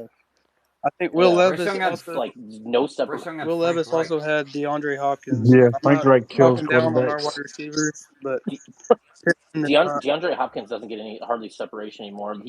They had the highest percentage of It's always an highest excuse. percentage Hopkins was highest good percentage of enough. I drops mean, while Hopkins was. Hopkins yeah, is a but Hall of highest Fame percentage of player that's drops been in while the Levis league was playing. for so long. Experience goes a Yeah. long ways, no matter what you're doing, football or not. I mean, They have the worst tackle group in the entire league.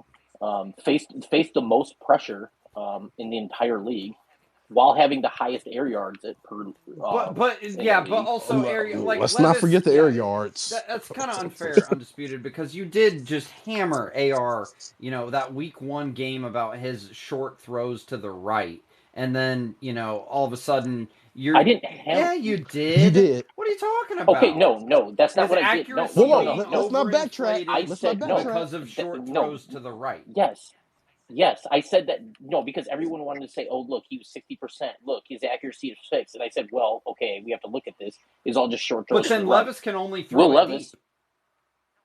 No, but Will Levis can throw it. He can what? Yeah, He can throw it short not too. nearly as What are you well. talking about? No, not nearly as well as he can throw the deep ball. He's way better throwing the short and intermediate than he is Oh, the he deep ball. wasn't. He's way better. He's way better throwing. The whole knock was that AR could throw the deep ball and Levis throws the short intermediate ball. Like No, look at the him. knock on Levis was Levis couldn't navigate through the pocket when it gets muddy. He doesn't Because have he has the worst lines. decisions. No, Because this is 2 going years, back to college. This is okay, going back to yeah, college.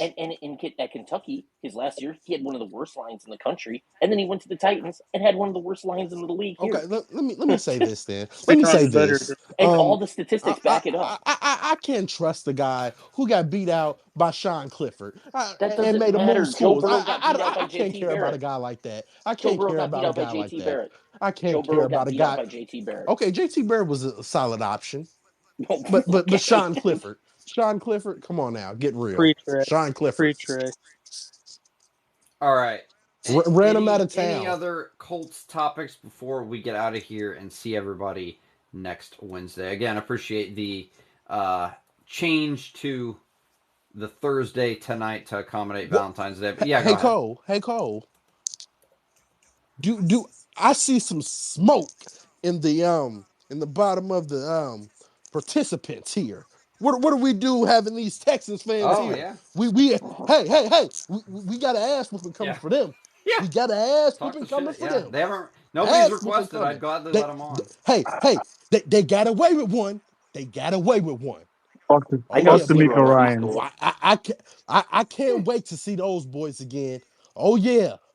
Oh, it's on. Fuck CJ It Stroud. is on. Coming They on got away coming with on the one. Pat McAfee show and talking that shit. Fuck CJ Stroud.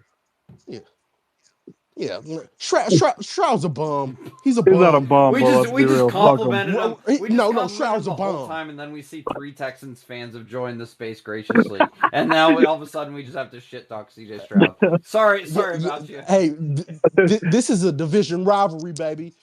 When we play the Texans, we don't like them. I'll say this though: if We Richardson don't played the like whole 'em. year, we would have made the playoffs and maybe won a playoff game. We would have tapped that ass. We You would have tapped probably that like ass and got into the to think dance. that AR would have won more games just isn't true. Let's Like be as real a though. It Like is. rookie, that Texans game, dude, had 2 touchdowns in the first and quarter. yet they're Like they weren't able to okay. That's stop him. cool, but Richardson would have do had you us in the think do you same think spot Minshew did, if not better. I mean, Minshew was. do you No, think that there wouldn't have been Minshew do you think there freaking would have gets been scared in the games? pocket and freaking somehow Throws he the ball. can't remember. Okay, Agreed. hold on. Yes, let me go through Adam, it. do you Let me go seriously through it. Jacksonville, okay, the week 6, Jacksonville. Tennessee, obviously week 5, AR got hurt. Week 6, Jacksonville, probably a loss still. Cleveland, I could see a win there. New Orleans, I could see a win there. We beat Carolina, we beat New England. The New England game would have been way more entertaining when I was in Germany. Thank God I was, able to go there and it was a great experience, but 10 fucking 7, 10-8, whatever the hell it was. Tampa, we won. Tennessee, we won. The Cincy game, we would have showed up. Pittsburgh, we won that one. That one, I'm like, well, AR might have like lost that game instead, just because Pittsburgh always kind of does it to us. Atlanta, yeah, and then Vegas we beat, and then Houston at the end. I think we would have been in a very similar position, maybe one more win. I genuinely think that too. So Because you're I think saying 13-4, Cole, right? With I AR. don't know about that. 10 wins for dude, sure. but just to think that there wouldn't be games where he would have bad games and wouldn't play as good as what Minshew did. Like it's just insane to just But think that he would. Minshew Oh yeah, also just had every single terrible game he would games. be. I don't think Yes, he did. that the Oh God! terribleness, like 100%. Oh I my don't think God! Richardson would have had, because I think Steichen would have saved him from himself by having the quarterback run a little more, having You more. guys think he was going to come in With and win as many Minshew being games a as vet Andrew fucking Luck, quarterback dude? who's been in the league for how long, and the inconsistencies that he had is just absurd from game to game. The And inconsistencies. a vet quarterback is why this bad roster had won as many games as it did. We If it had. had We It, also AR had in to it, there, change it our Gardner we would have Minshew? Gardner we Minshew We would was would have won not. we more with AR. I Gardner fully Minshew believe won no that. us we a wouldn't Pittsburgh have. game. No, we We wouldn't had Gardner to have. Minshew change for No, our we sure won wouldn't offensive us a have. playbook Pittsburgh too game. with Minshew in. But we Yeah. had a whole different No, we would offense, not have. whole different Tampa offense. We would Pittsburgh not have won more Tampa games. Pittsburgh. I'll give you. Absolutely not. Every other game was definitely team wins. Yeah. And you're telling me To AR say wouldn't have put one. to say that AR wouldn't have had bad games, even if you think he would have won a game we didn't, It's a there would have been different at least a dynamic game you have to that we you lost have that to we scheme won. for though. You have to watch out Oh for his running God. When ability and There his was throwing. 3rd-and-1s that He's a Minshew rookie. He's a gave rookie. And up. He there's won no zero tape so on was games. him. He won Stroud. So zero was games. Stroud. And And there's no they were tape on neck a and neck. rookie, right? God. They were And neck and we neck. had to change our whole offense for Minshew. Minshew can't do what AR does, even if AR doesn't do it to perfection. There's no With film. And that running ability is It dynamic. doesn't matter. So then, why doesn't every single rookie win 12 games? Then why is it Because so insane that they How is Andrew that don't Luck have won a 11 Because he's games? not physicality. AR. How is that a point? Yeah. Oh my God, dude! Now we're fucking saying that Andrew Luck is an AR. Yeah, you're right. You're right on that one. We Fucking never compared that Never AR AR to even AR Luck is said one of the Andrew worst. Luck to was Luck. like Yeah. There's never That's what I just said. Hey guys, don't Okay. worry. Undisputed just makes false narratives. That's all Oh he yeah. does. remember he Andrew wants Brock Luck and Bowers at Anthony 15. Richardson are completely different players. I don't want Brock Bowers Well, at do your 15. bit. He either wants a tight end or DN. We know what he wants. Tight I ends don't and want Brock defensive Bowers, dude. ends, I and don't even know when they love Andrew Luck Louis got brought Hawks. up. I didn't even hear that. Yeah, that was you, bro. Oh Yeah, shit. I did. I mean, I said that Andrew Luck won us. Everyone thinks that fucking AR is Andrew Luck and won us 11 games. So like, no, No, he's no not one him. So thinks I was like, AR is that's why I Andrew was Luck like, this what? year. No Two one. totally Andrew different Luck football was players. the closest thing to a generational prospect since John Elway and Peyton Manning. AR was He never that. was. He was a generational prospect. AR is a Well, yeah, different AR is a generational fucking prospect shit. that we don't know is even going to work out, but nothing He compared is to. not a generational He is Athletically, prospect, yes. dude. he Oh, is the he Athletically, new yes. is. generational prospect, not what Yes. Andrew He's one Luck of the was. worst throwing. He's one of the worst throwing prospects we've Not true. ever seen. Yeah, I Not don't. true. Ever, Not true. ever. Most inaccurate rookie No. I'm not prospect saying he's proved himself ever. yet, but he has the most upside for throwing than any of the rookies ever. Just okay, yeah. Just to say, oh, the fastest guy is the highest upside is the I'm stupidest not thing. talking And the about his The speed. I'm tallest fact talking and is, the about when his he arm. strongest and the most when athletic, he came in as the highest jumping. when he came in as a prospect, when he came in as a prospect, only because they didn't test everybody. When he came in as a prospect, he was the most inaccurate prospect we've ever seen ever But in he's history. Okay, let me Ever. ask started you like this. Let 13 me ask you games in this then. college. It's a Hold huge on. gamble. Let me ask this question. Gamble. Let me ask this question.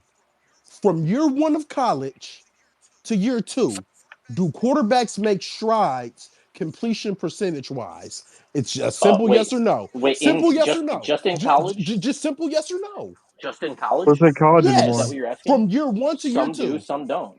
Some do, some don't. Okay, so with that, how can you say he's the most inaccurate when he had 13 games and he didn't have a chance to have Then a he should have. second season? Then he should have stayed in college. That's the No, gamble that we he took. shouldn't Though. have. I don't know if pick it's going to Because work, but it's a trying gamble. to develop accuracy at the NFL level is something we've never seen at this level. At He like went this from much of what 53 we. to 58 in a Oh matter of my a year God! from college to And throwing NFL. 2-yard passes for 9 quarters. Like, what are we Everybody talking about? throws screen passes.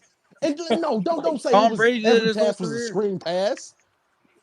If you say that 9 quarters was not enough to say that about what we have with him because you said that that's not enough, then you can't use that same argument to say that Yes, that I was can enough. if you bring it up. You Then bring up the completions. you'll say So that of his course I'm accuracy going is to better bring it up because to of 9 kind of games, but argue then at you. the same time you'll say that fucking 9 quarters isn't enough. Just like you use your same argument in both ways. I think too. Yes. It's a difference in how Steichen's scheming, where it may not necessarily be as important to have the completion percentage as the big Yeah. play ability. And Well, yeah. So the Jaguars game was smart. It was a confidence booster. I never said it was a bad game plan. It completed him passes.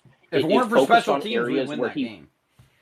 it focused on areas where he wasn't bad, which is like short throws to the right. Like if you looked at a heat map from college and then you looked at that first game, that spray chart, whatever you want to call it, it was all areas that stayed away from where he was bad in college, which was smart. I mean, I'm not saying it was wrong, but then don't pretend by throwing 15 But the passes Rams short into game, the right, and all of a the sudden spray chart was completely different. Same with the Houston game. a little bit, and he was 11 of 25. Do we not forget that?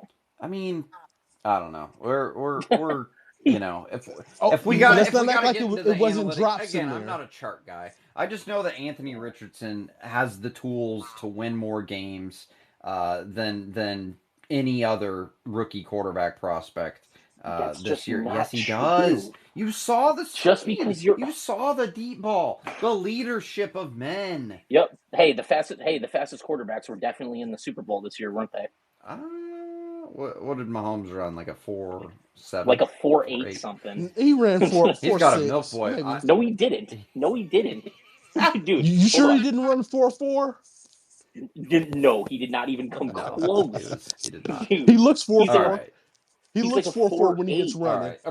He looks He 4.4. ran a 4.8. Appreciate it, guys. As always, I'm gonna put everybody on mute here. Just as a reminder, catch me on these Twitter Space with these crazy characters every Wednesday at 8:30. Always appreciate their commentary. So maybe the dog days of the off season going forward, but there's always something fun to talk about.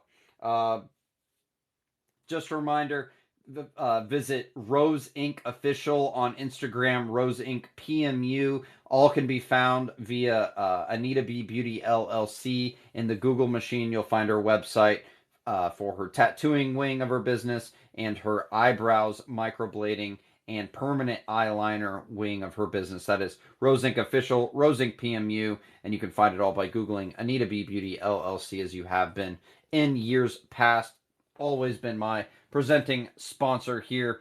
Thanks for hanging out the day after Valentine's Day. So obviously moved it from Wednesday, but we are Wednesdays at 8:30, every Wednesday at 8:30 going forward. Hope to keep the conversation for all this moving forward. I'll be at the All-Star game, All-Star weekend for Saturday, dunk contest. I'll be in the Roy Hibbert Christmas Day white jersey, so say hi. I'll give you a Colts card and love to shake your hand and say how you're doing if you listen to my show. Obviously, the Combine next week, too. I'll be there Saturday, March 2nd. 2 weeks, I guess, is the Combine. I'll be there. And then free agency starts March 11th for tampering, and then March 13th for signing.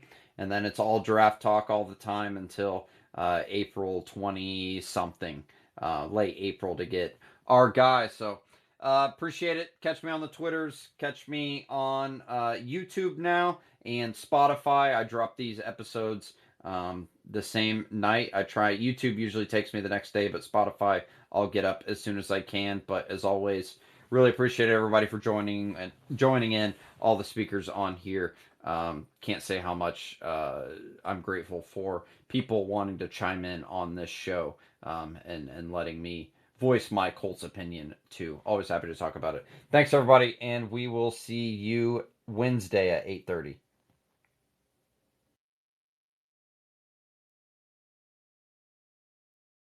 This space was downloaded via spacesdown.com. Visit to download your spaces today.